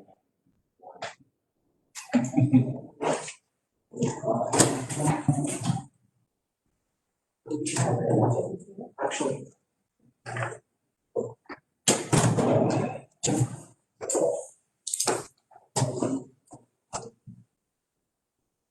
could you please identify yourself? Excuse me? Could you identify yourself to us, please? I'm Mr. Tom Veltman in Dutton. Okay, thank you. I'm the owner of the farm on the Downey line. Okay. Always the dark come back again. I think you can carry on, Chair. Yeah, carry on. We're behind anyway, so. Application E 3420, part of lot 24, concession 7, municipality of West Elgin, municipal address 26591 Downey Line. Take notice that the application has been made by Antonius and Petronella Bellman of 28624 Pioneer Line, Dustin, Ontario, NOL1J, for consent pursuant to section 53 of the Planning Act of 1990, as amended. The severed land municipally known as 26591 Downey Line, legally described as lot of part 24, concession 7, municipality of West Elgin. The applicants propose to sever a lot with a frontage of 45.05 meters or 147.82 feet along Downey Line, total width of 86.69 meters or 284.41 feet by depth of 103.21 meters at 338.61 feet in an area of 7,405.747 square meters for 1.82 acres, meaning one house, one shed, create one new lot, surplus to the needs of the owner. The owners retain 39.5 hectares or 97.6 acres, proposed to remain in agricultural use. So if you could just briefly describe your proposal here to us. Well, I bought the farm too, because that's farmland, because I already own a farm and a house in Dutton. And I want to sever off the house and because I got no use for it. There's comments on this? Yes. Mr. Chair. The following comments have been received. West Elgin supported this application for severance, provided the following conditions are included. That a zoning bylaw amendment is in force, that the owner has the necessary review and assessment conducted on the existing sewage disposal system, that the requirements of the municipal road department regarding access and drainage have been met, that drainage reapportionment has occurred, taxes have been paid in full, 2 copies of the registered survey have been provided, and that the solicitor provides the undertaking to provide a registered deed after. The county engineer has provided a comment that road widening is required. The owner dedicate lands along the frontage of the severed and retained lot parcel up to 24 meters from the center line of construction of Dunborough Road, County Road 5 to the County of Elgin for the purposes of road widening. If the right of way is not already to that width, to the satisfaction of the county engineer, all costs to be borne by the owner. And Conservation Authority had no issue with this application. And the County of Elgin had no issue with the application, provided the following conditions are added. A digital copy is provided and a solicitor undertaking is also provided. Okay. Any questions, comments, concerns from committee members? John? Through you, Mr. Chairman, Nancy, was there no concern about size on this one? Through you, Mr. Chair, it is slightly larger than normally considered. However, I noticed that through the aerial photography provided, you could see that actually quite a bit of the actual lot itself is being left out of this particular severance. So it's being reverted back to farmland and the size of the home itself has been reduced. So overall, we didn't have an issue with that size based on that. Okay, thank you, Nancy. Any other comments? Question, on that picture there, are all the buildings below the word severance, are they all still there or they're all gone? The trailer on that other lot is gone. Oh, yeah. It's nice to have that overhead, but it's also nice to put it into current perspective, right? Yeah. Yeah. That's what I wrote that. Thank you. I'll move. Did you have something else you want to say there, John? Just a quick question about the well. I know it may be, I don't know if it's our issue or not, but there's a well that's not being used, or it's not being used for potable water, but it's there and workable. Is it used for any particular reason? Well, we can use it to water the gardens and flowers because quite a bit flowers head up there, but it's hooked up to municipal water, the house. So. Yes. Is that an issue at all? Mr. Chairman. Yeah. No. Most people that have got municipal water and there's a good water or well on the property, they'll use the well on the property for their gardens and other such stuff. And It's up to the municipality though, the condition of the well and the report goes in. Okay, thank you. Thank you, Mr. Chairman. So we got a motion by John to accept it. Yep. Ian seconded? Yeah. Okay. Seconded by. Ian Flack. Okay, so the motion is to approve the application with conditions. We'll go through the vote. Andrews. Yes. Platt. Yes. O'Grady. Yes. Flanagan. Yes. Sullivan. Yes. Lancaster. Yes. Aldridge. Yeah. Motion carries 7-0. Decision matters today for application E3420 will be circulated within 15 days after the notice. There's a 20-day appeal period from the giving of notice of decision in which any person or public body may appeal the decision for any condition imposed. No appeal is received within 20 days of the giving of notice. Provisional consent becomes final. The applicant has 1 year to meet the conditions imposed and submit the necessary documentation for certification, or the consent will lapse and a new application will be required.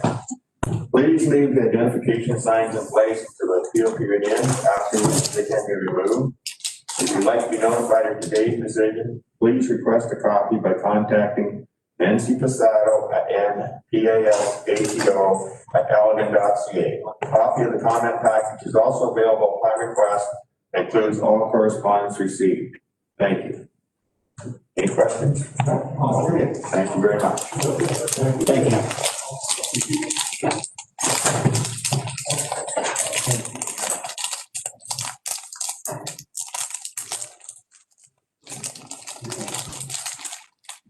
On the attendance list for the next two actions.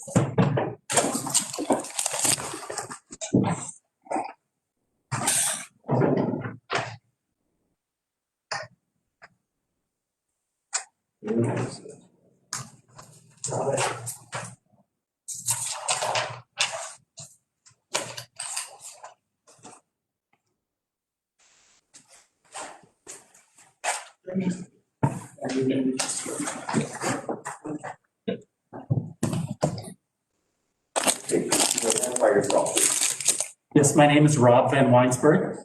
I'm representing Rob Thompson in the first case. Okay. Application.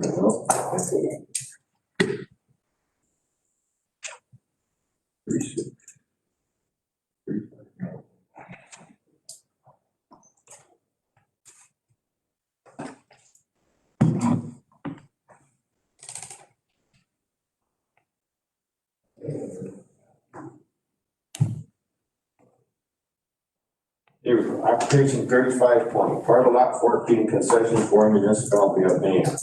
Municipal address 7254 Bogus Road.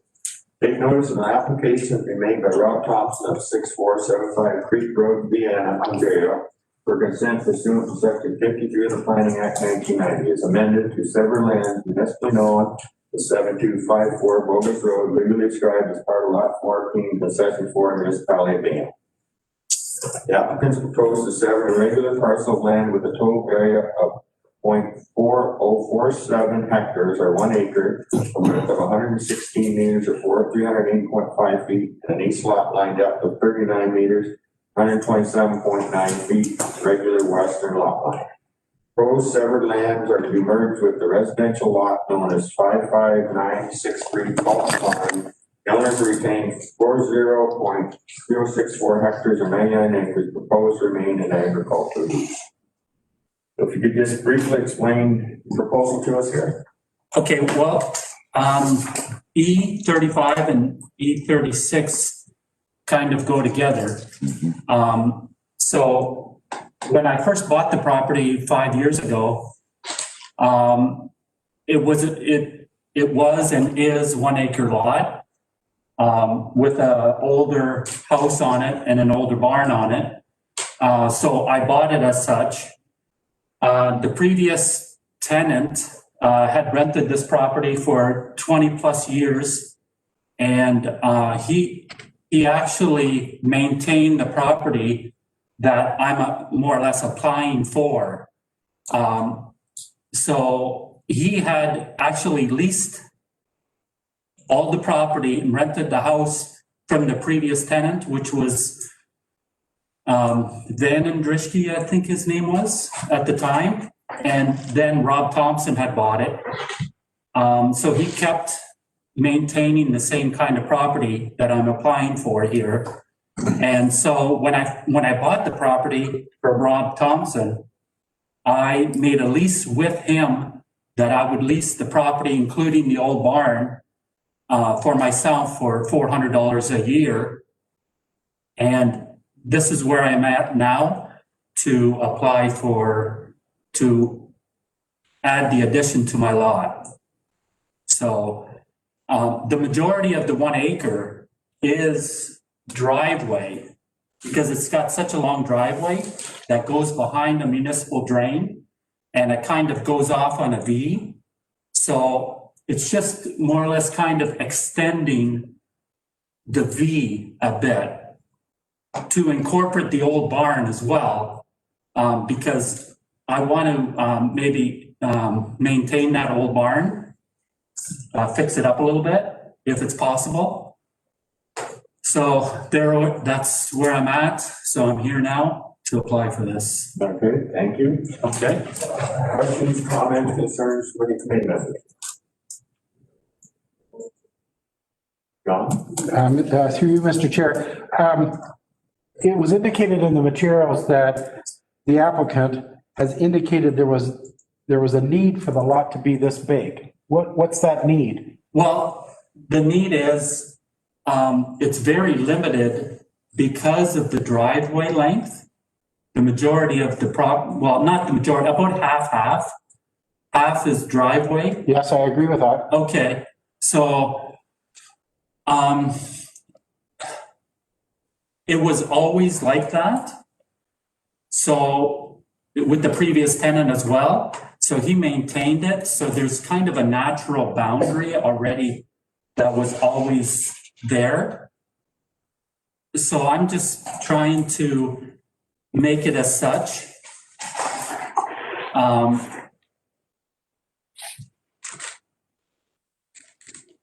Yeah. Chair, just so you know, when I was considering this application as well, it is a substantial addition basically that they're adding to these lands. However, if you look at the natural topography of the parcel itself, you'll see that there's quite a bit of woodlot in that area. And I think farming those sort of areas is problematic because it's hard to get farm implements in them. So I think that was part of the consideration as to why potentially these lands could go with the residential dwelling. That seems, I'm sorry. Go ahead. That seemed logical to me. It was just that the word need was in the application, and that's such a specific word. I thought, okay, what does need actually mean? Yeah. It's really a convenience or an extension of a natural situation, but there isn't such a thing as a need here, I don't think. You have something to say, Jack? Point of clarification based on that view. Is there any agricultural land within the proposed severed area or not? well, could I walk over to here? Okay, the line here doesn't actually go that far. That's what I was wondering. Yeah, it's more along here, Okay. right on the edge of the property that's being cultivated, as you can see. You know how many feet to the south of the barn? I've got it, I assume that's south. yeah, I've got Oh, the it barn. mentioned on the one application there. But there's no agricultural land involved here, right? There is not. Or workable, no, okay. no. Actually, that property, just to the right of the old barn, as you see, used to be an old kill yard. Right? So there's the old barn. There used to be an old kill yard here. Yeah. And in that area, there's small remnants of cement foundations that was buried. Yeah. So it's very, the farmer's gonna have a hard time even cultivating that. Yep. Yeah. So, Mr. Chair, in this particular case, they didn't provide a survey, which obviously confirms a lot of the lot area. So hopefully what they provided will, translate into the survey itself. But obviously, if there's any issues, and there may be an amended decision depending on what ends up happening with the survey. So hopefully they've been able to provide an appropriate description. there is a cedar hedge that was put in a while ago, and I had put in these fence posts just because that's what I was leasing from Rob Thompson. Mhm. And I could pull them out at any time. But so this is more or less the 39. there. Yep. Unless there's any further discussion, I'll throw a motion on the floor that it be accepted, subject to the conditions as outlined in Nancy's report. Yeah. Catherine, second. Rosemary, John, Dennis, everybody put them on. So I've got moved by Van Castro and seconded by Kennedy. So we should go. Unless there's. Any other comments? No? Okay. We will go. Andrews? Yes. Black? Yes. O'Grady? Yep. Kennedy? Yes. Selden? Yes. Van Castro? Yes. Aldridge? Yes. Motion carries 7-0. Okay, the date for application E3520, we circulate within 15 days after notice. There's a 20-day appeal period for giving of the notice of the decision.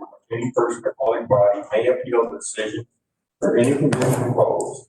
If no appeal is received within 20 days, the giving of the notice of provisional consent becomes final. The applicant has 1 year to meet the conditions imposed and submit the necessary documentation for certification. For their consent will lapse, a new application will be required. Please leave the identification signs in place until the appeal period ends, after which they can be removed.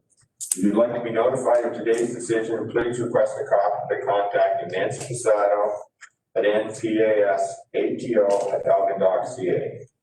A copy of the comment package is also available upon request and includes all correspondence received. Thank you. So now we will move on to application 3620.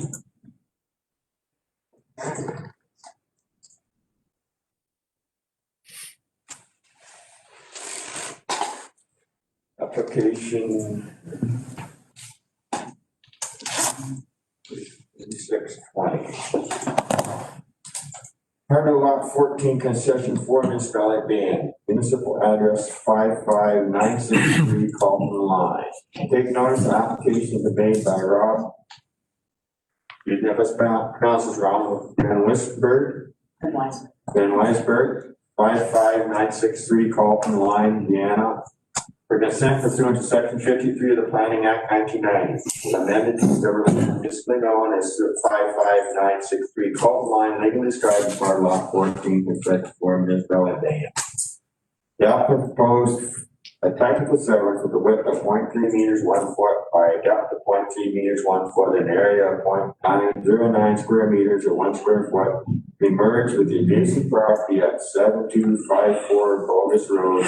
The application is required to facilitate the proposed severance and merging application of E3520.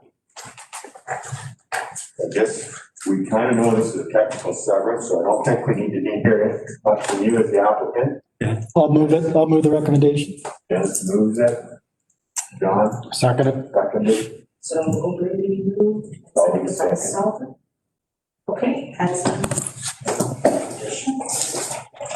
okay, I'll take a vote. Andrews? Yes. Black? Yes. O'Grady? Yep. Kennedy? Yes. And Castro? Yes. Aldridge? Yes. Motion carries 7-0. The signs? I did. I was wondering how you were going to do that. I really appreciated how you put them out. It was hard to put the signs up associated with the exact area, Yes. and I thought your option was a good one. It made them easy to find and identify. Yeah, on the corner and right in front of my property. Excuse me. That's it. Oh, yeah, I gotta read that. Decision ready today for application 36-20 will be circulated within 15 days after notice. There's a 20-day appeal period from giving of the notice of decision when the person, public body may appeal the decision or any condition imposed. No appeal is received within 20 days of giving of the notice. The provisional consent becomes final. The applicant has 1 year to meet the conditions imposed and submit the necessary documentation for certification of the consent will lapse. The new application will be required. Please leave the identification signs in place until the appeal period ends, after which they can be removed. If you would like to be notified of today's decision, please request a copy by contacting Nancy Casado at npas@alvin.ca. Copy of the comment package is also available upon request. It includes all correspondence received. Thank you.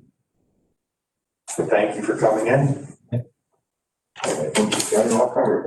Thank you. Thank you. Thank you. Okay, for the next one, we have two people here as well. This would be the applicant's comments. The team exits, they'll come in. They'll come in.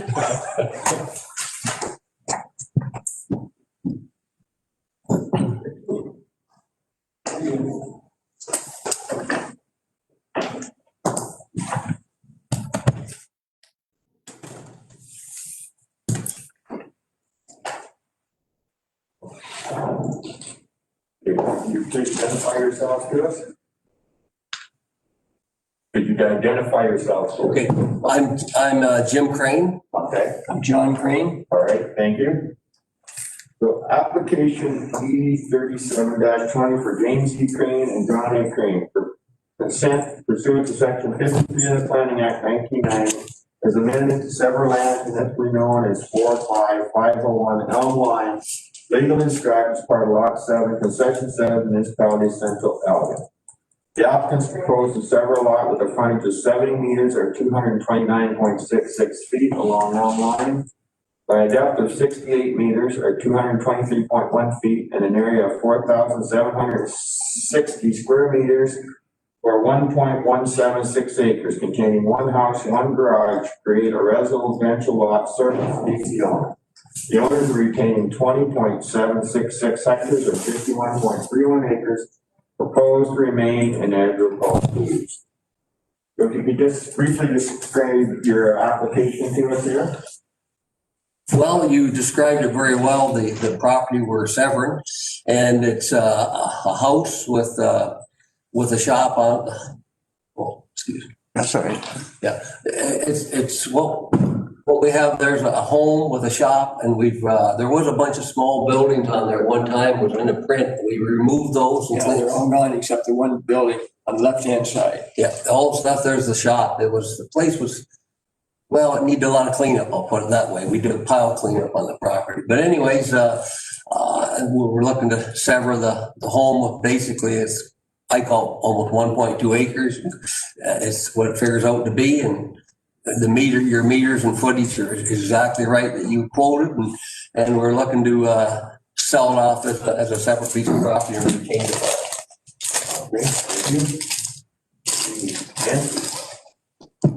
So the municipality of Central Elgin provided their comments yesterday, which I sent under separate cover to the committee. Central Elgin had no issue with the proposed application, provided the following conditions are applied: a copy of the reference plan being provided to the municipality and a drainage reassessment being done, if necessary, at the owner's expense.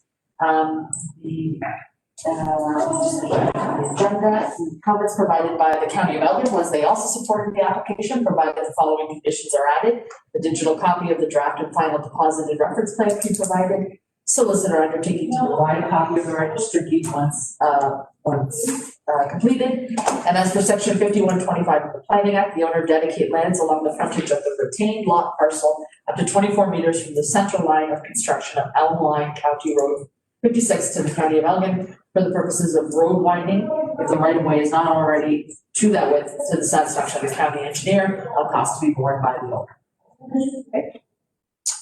Okay. Comments, questions, concerns from committee members? Yeah. Move the recommendation.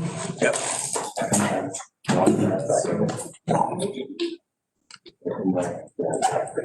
By Dan Any comments? Just a question on the buildings on the right on that picture. Are they belong to your farm too, or are they next door farm? Next door. Yep. No, to the right they are. When you look at the front of our property. No, if you look at the buildings up here at the right, you're looking at the buildings to the right there. Yeah. The house, yeah. And the barn is down now. And that old house is still there. Yes. Okay. But your land I see. that you're retaining Right. includes all those buildings on the right side of that photograph? Yes, Yes, okay, the barn's been knocked down. yeah. So It's you, gonna be cleaned up, in due time. yeah. So this farmland that you're retaining still has some buildings on it. That's what I One think. house. Yeah, thank you. Any further questions, comments?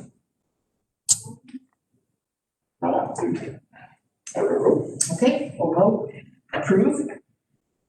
Go through the, Andrews, Yes. Black, Yes. O'Grady, Yep. Kennedy, Yes. Selden, Yes. Van Castren, Yes, Aldred. Yes. Motion carries 7-0. Day for application E720 will be circulated after the notice. There's a 20-day appeal period from the giving of the notice of the decision in which any person or public body may appeal the decision or any conditions imposed. No appeal is received within 20 days of the giving of the notice, the provisional consent becomes final. The applicant has 1 year to meet the conditions imposed and submit necessary documents for certification, or the consent will lapse, a new application will be required. Please leave the identification signs in place until the appeal period ends, after which they can be removed. If you would like to be notified of today's decision, please request a copy by contacting Nancy Tosado at npasato@elgin.ca. A copy of the comment package is also available upon request and includes all correspondence received. Thank you. Any further questions or comments you guys have or not? No, so we'll be getting a copy of those conditions sent in the mail that we gotta meet, right? Very good. Okay. Okay, thank you. Thank you. Thanks, Tony.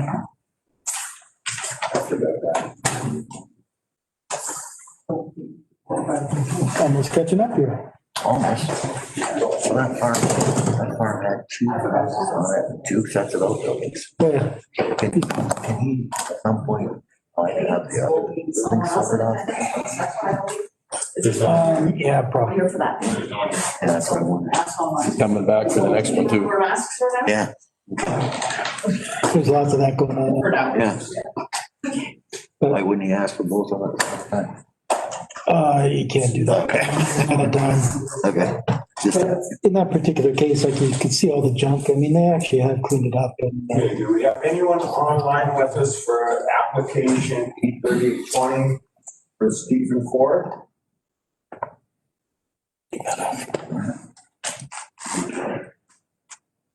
Nope. Okay, application E3820, lot 8, concession 5, south of A, municipality of Dunwood.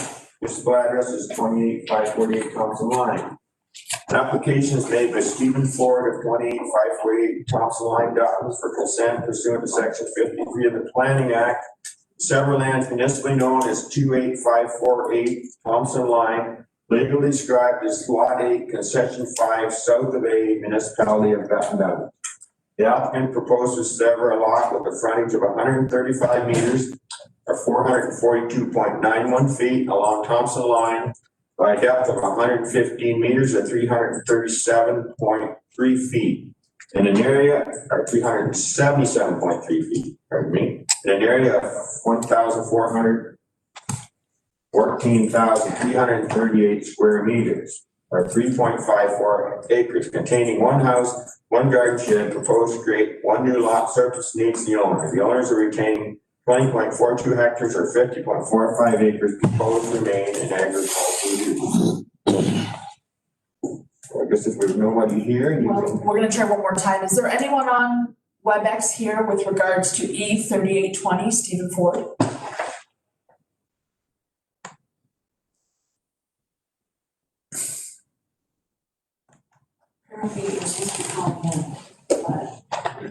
Yeah, 4 people online, whatever they are all needed.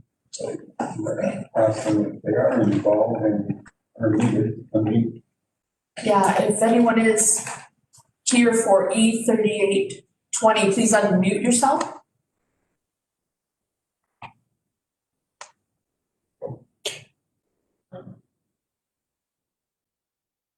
no, Mr. Chairman, while we're doing that, I mean, I don't know if we've got the power to defer that to the end in case they can't get connected on Zoom. Is this a critical one that we could defer it so that we do have the representation? Ford and Mike Ford. On and unmuted. Okay. Do you have someone on the line with us in regards to Steve Ford application? We do, We can see you. and he's trying to figure out, We can't hear you. he's trying to figure out WebEx.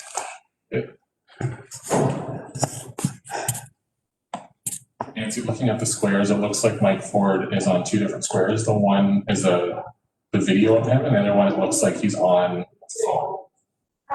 So I'm not sure if he needs to be talking on the phone so we can hear him. Mr. Ford, if you can hear us, if you're on the phone, can you unmute the phone version of your WebEx connection?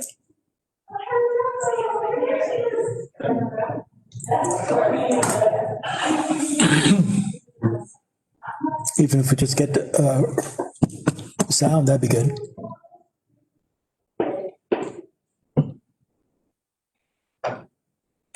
Maybe his connection is so.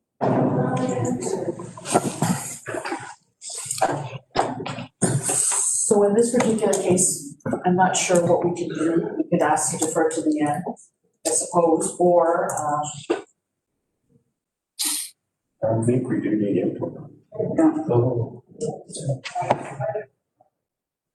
Need to know that we start at 6. Sir, if you can hear us, if you press *6 on your phone, you should be unmuted.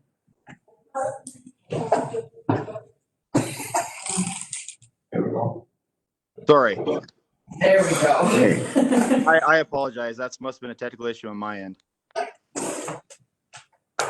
Okay, so we have read your proposal of your application out here. Could you briefly describe it to us from your point of view? Yeah. So the severed land is I'm Mike Ford. I'm representing Stephen Ford. Thank you. I should have asked you who you were. That's okay. So Steve Ford owns the severed land. It's a house with a pool and a garden shed, and the retained land is all agriculture. I currently rent that land, and I will be purchasing the retained land. Okay, thank you. Yep. So, questions, concerns, comments from any committee members? John Sheldon. Through you, Mr. Chair, and Nancy, the Elgin planner reviewed the Elgin County plan and didn't see a problem with it, and you came up with 3 rather serious concerns and have asked for the deferral. I should ask Nancy for her comments. Sorry about that. Oh, I beg your pardon. What I'll do is I'll go through the comments received for this application. So the municipality of Dunwich had no issue with the application, provided the following conditions were applied. That the zoning bylaw amendment is enforced, that the septic system review has been completed, that municipal drain reapportionments have been completed, that a mutual drainage agreement has been provided, that 2 hard copies and 1 digital copy of the survey are provided to the municipality, that taxes are paid in full, that all Dunwich planning application fees be paid to the municipality, and that the solicitor provides an undertaking to provide a copy of the registered deed once finalized. So, down then to the county comments. County of Elgin, county engineer had no issue with the application. The Conservation Authority had no issue with the application. The planner for the County of Elgin had some issues with this application, and I'll go through them briefly. In considering this application, staff in regard to the PPS, the applicant has indicated that the retained lands are to be consolidated with other lands to be purchased by an adjacent farmer. Now I understand though that they have clarified that it's actually Mike Ford that's going to be purchasing them. However, staff was unable to confirm the address for the primary farm residence, which was provided in the application as 28864 Thompson Line. Policies of the PPS state that any new lot will be limited to a minimum size needed to accommodate the use and appropriate sewage and water services. The proposed severed lands are large in size, 1.4 hectares or 3.54 acres, and will contain 1 house and 1 garden shed with a private septic and well service. In the opinion of staff, the proposal is not consistent with the PPS, as the applicant has not demonstrated the need for the larger size of the lot. A reduction in lot size is therefore recommended. The County of Elgin official plan also has similar policies in terms of surplus farm dwellings and size of residential lot. As detailed previously, the applicant has indicated that the retained lands are to be consolidated with other farmlands, which have not been confirmed. The property is designated agricultural municipality of Dunwich official plan and zoned A1. Municipality has indicated the zoning bylaw amendment will be required for the severed and retained. While the County of Elgin supports consents for residents and surplus to farming operation, the PPS states that the new lot will be limited to a minimum size needed to accommodate the use and appropriate sewage and water. The committee may wish to consider deferring the application so the applicant can confirm the purchasing farmer, location of the primary residence for the purchasing farmer, and reducing the size of the proposed residential lot. Staff recommend deferral of the consent at this time. One thing. Dennis or Ian? I have one question. You're purchasing this farm? That is correct. From Stephen Ford? That's correct. Where do you farm and what's your base of operation? So my base of operation is the property directly to the east of that 50-acre parcel. That is where my house is, and I own the 100-acre farm that it is on. Like on the application, and I think going to the committee here, this application should have been made out by Mike Ford, since he's buying the farm. That's always the person that is purchasing the farm severs the house off. Okay, I was the agent in the application. I wasn't aware. I thought Steve had to be the on the application. So can you confirm your address then? Yep, 28864 Thompson Line. Okay, so when I did a search on the properties with respect to that first of all, that address didn't exist, and secondly, This house is new. the address is new? The house was built in 2018, so it might not appear yet on whatever you're on Google Earth or whatever program you're using at the moment. That farm is listed in your name? That's correct. When did that transfer to your name? Because it doesn't show up on the maps for that area. So the 100 acres was transferred in my name in 2014, I believe.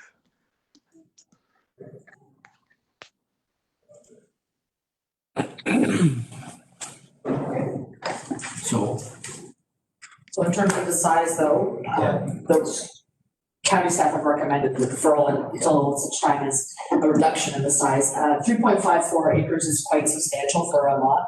I understand that it's at the edge of the property. However, I can even see from the aerial photography that it looks like there's lands just to the west of like a hedgerow that's looks like it's farmed. So I'm not sure why those lands need to be a part of it, why they cannot continue to be farmed.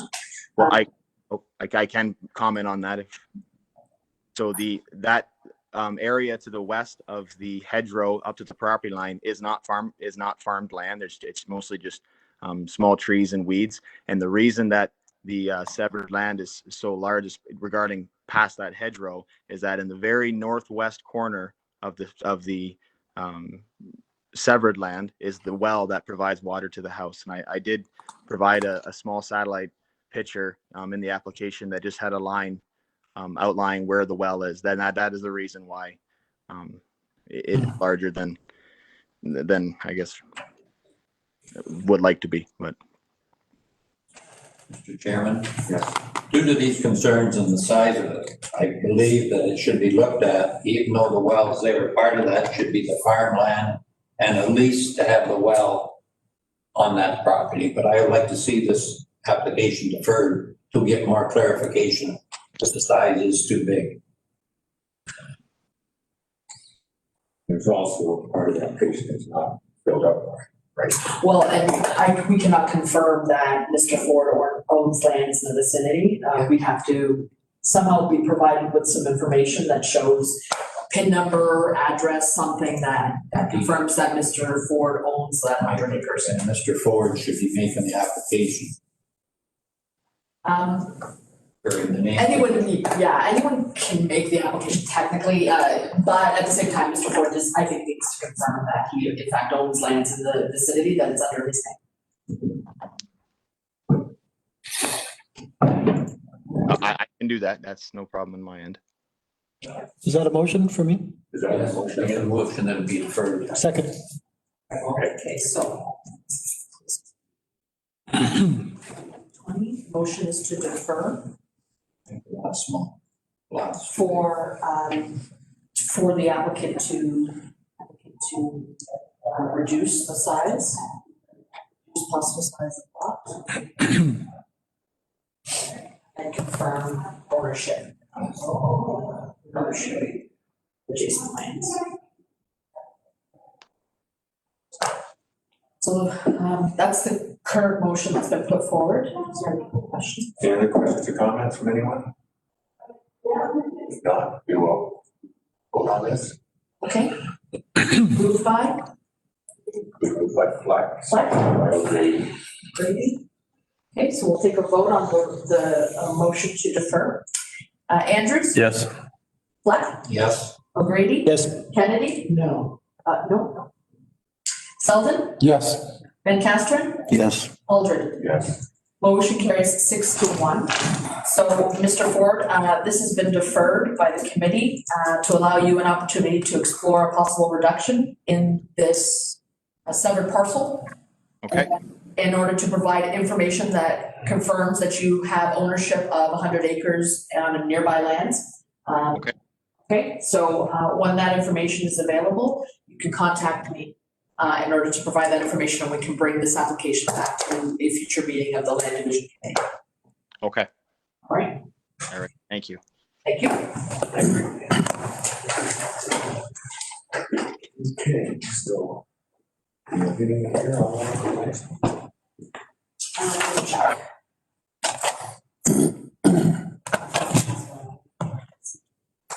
Is anyone online in regards to application 3920?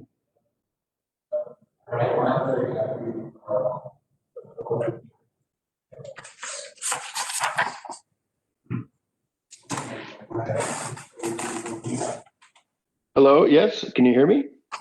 Yes. You are, Good afternoon. It's Robert Agee on the line. okay.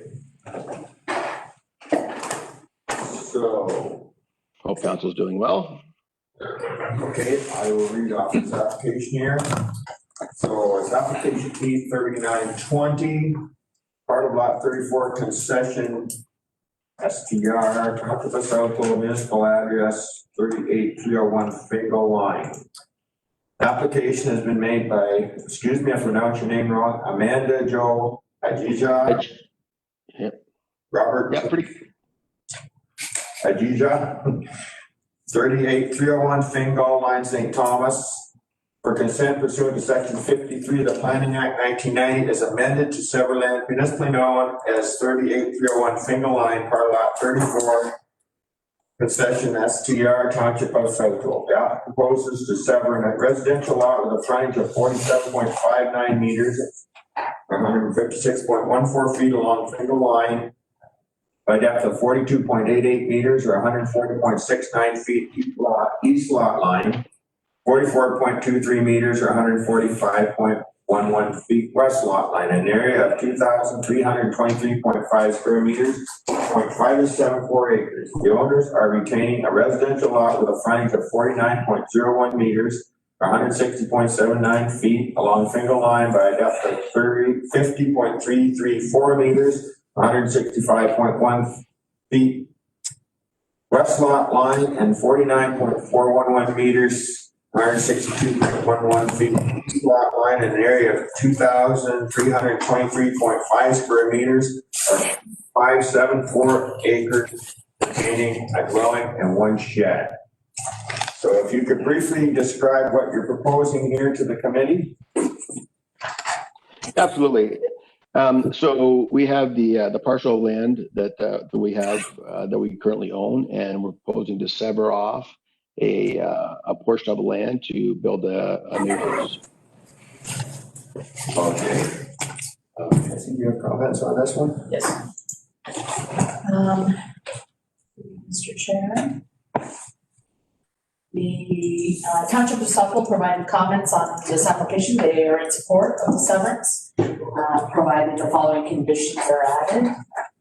That the septic assessment be conducted on the proposed severed and retained, that the municipal water connection has been installed, drainage reapportionments and payment thereof, therefore, that a mutual drain agreement be provided, that contribution to parkland reserve fee be paid, $1,750 for the creation of a new residential parcel, all financial obligations to the township of South Boulder paid, electronic copy, PDF of the registered survey, and that the solicitor provides an undertaking that a copy of the registered deed be provided after confirmation, after finalization. The county engineer provided a comment that the owner dedicate lands along the frontage of the severed and retained lot parcel up to 26 meters from the center line of construction of Fingal Line County Road 16 to the county of Elgin for the purposes of road widening, if all the right of way is not already to that width. For the satisfaction of the county engineer, all costs be borne by the owner. The Conservation Authority had no issue with the application. And the county also had no issue with the application, provided the following conditions are added. A digital copy of the draft and final deposit and reference plan be provided. Solicitor undertaking to provide a copy of the registered deed. The applicant shall provide to the Land Division Committee a signed acknowledgement and undertaking confirming that the applicant has been advised that the Ontario Building Code Act requires confirmation of servicing, including an individual on-site potable water supply and or individual on-site sewage. The applicant has made the necessary inquiries of the municipality to determine the work necessary in order to confirm that the site conditions are suitable for long-term provision of such services. The applicant undertakes to advise any purchaser of the above, and the municipality confirms that there is a sufficient reserve sewage treatment capacity within the municipal sewage treatment system and the road winding as per the county engineer. Okay, any comments, questions, concerns from committee? John, Yes, Mr. Chairman, can we clarify the area of the severed lot? If you look at the surveyor's drawing, it shows it as 2,000 meters squared, but the description you read out earlier showed the same size for both severed and retained. you verify with us on the size of the lots, are they exactly the same or? The severance, the lot that's severed is 2,000 meters, and the retained is a little bit bigger.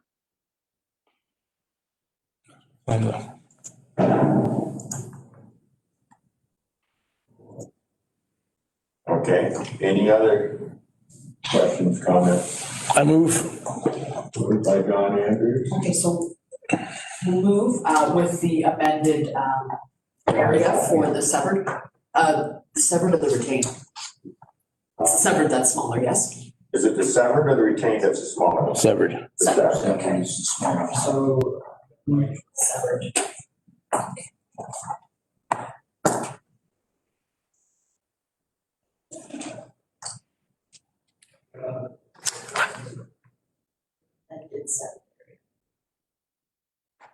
Okay, moved by John Andrews. Thank you, seconded by what?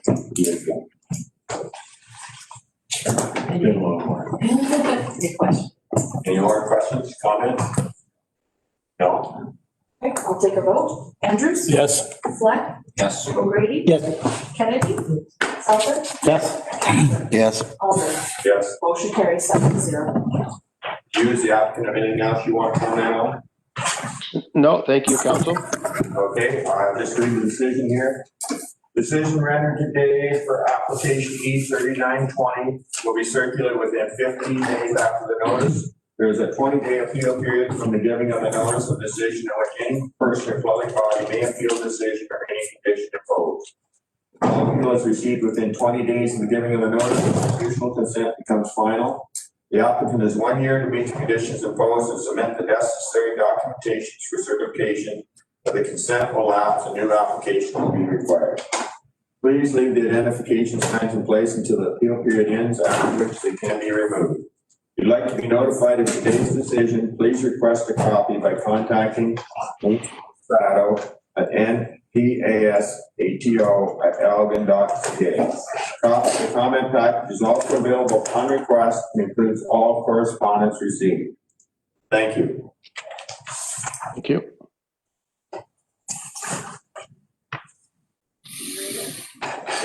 Anyone needs a Small break, How long? half an hour. That's not what he meant.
Introduce yourself, sir. Yes, Dan McKillop.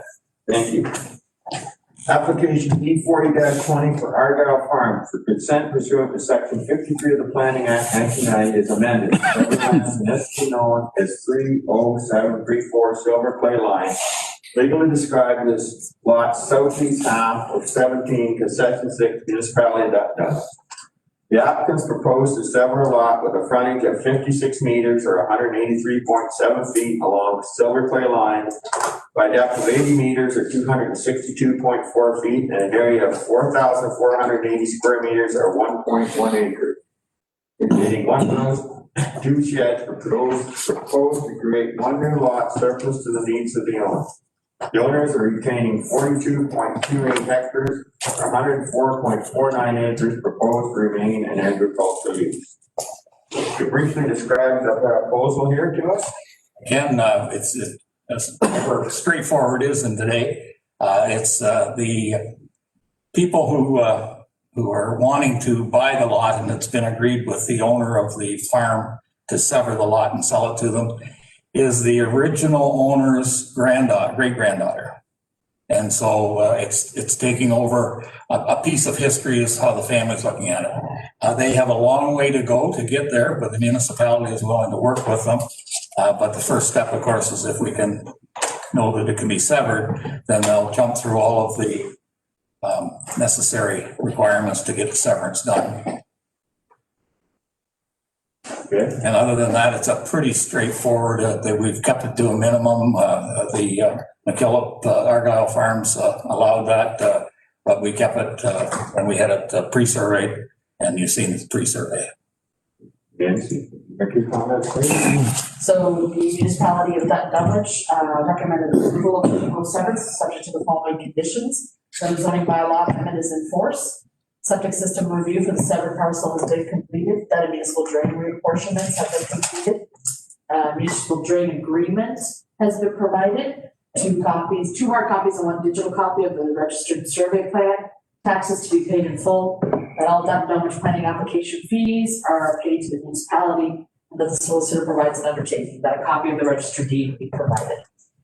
The county engineer had no comments. The Conservation Authority had no comments. And the County of Elgin recommended support of the application, provided the following conditions are applied: a digital copy of the draft and final deposit and reference plan, and a solicitor undertaking to provide a copy of the registered deed once completed. Okay. Questions, comments, concerns from committee members? Move. Moved by Ian, seconded by Dennis. Any further questions? No? Mr. Chair, can I ask, is there anybody living in the place now? Yeah, it's not livable at this point. It just isn't, which is why they couldn't find a septic system. Yes. Okay. If a new septic system is going in, it's at the, you got the map of, if I can do that, I can't do it. It's at on the front side of the house, between the road and the house. And all those buildings you see to the back side of the word severance are gone. It's all been cleared, so, and they have to run the water in. Okay, thank you. Thank you, Mr. Chair. Okay. What other questions? Nancy? Okay, we'll take a vote. Andrews? Yes. Yes. O'Grady? Yep. Kennedy? Yes. Sullivan? Yes. Lancaster? Yes. Aldrin? Yes. Motion carries 7-0. Okay, the decision rendered today for application E4020 will be circulated within 15 days after the notice. There is a 20-day appeal period from the giving of the notice of decision in which any person or public body may appeal the decision of any condition imposed. No appeal is received within 20 days of the giving of the notice. The provisional consent becomes final. The applicant has 1 year to meet the conditions imposed and submit the necessary documents for certification, or the consent will lapse and a new application will be required. Please leave the identification signs in place until the appeal period ends, after which they can be removed. If you'd like to be notified of today's decision, please request a copy by contacting Nancy Passato at nasato@elgin.ca. A copy of the comment package is also available upon request and includes all correspondence received. Thank you. Thank you very much, and this likely will be the last I see for this year, so thank you very much for all of your support and help, and I wish you all a safe and happy festive season. Thank you. Thank you. Thank you,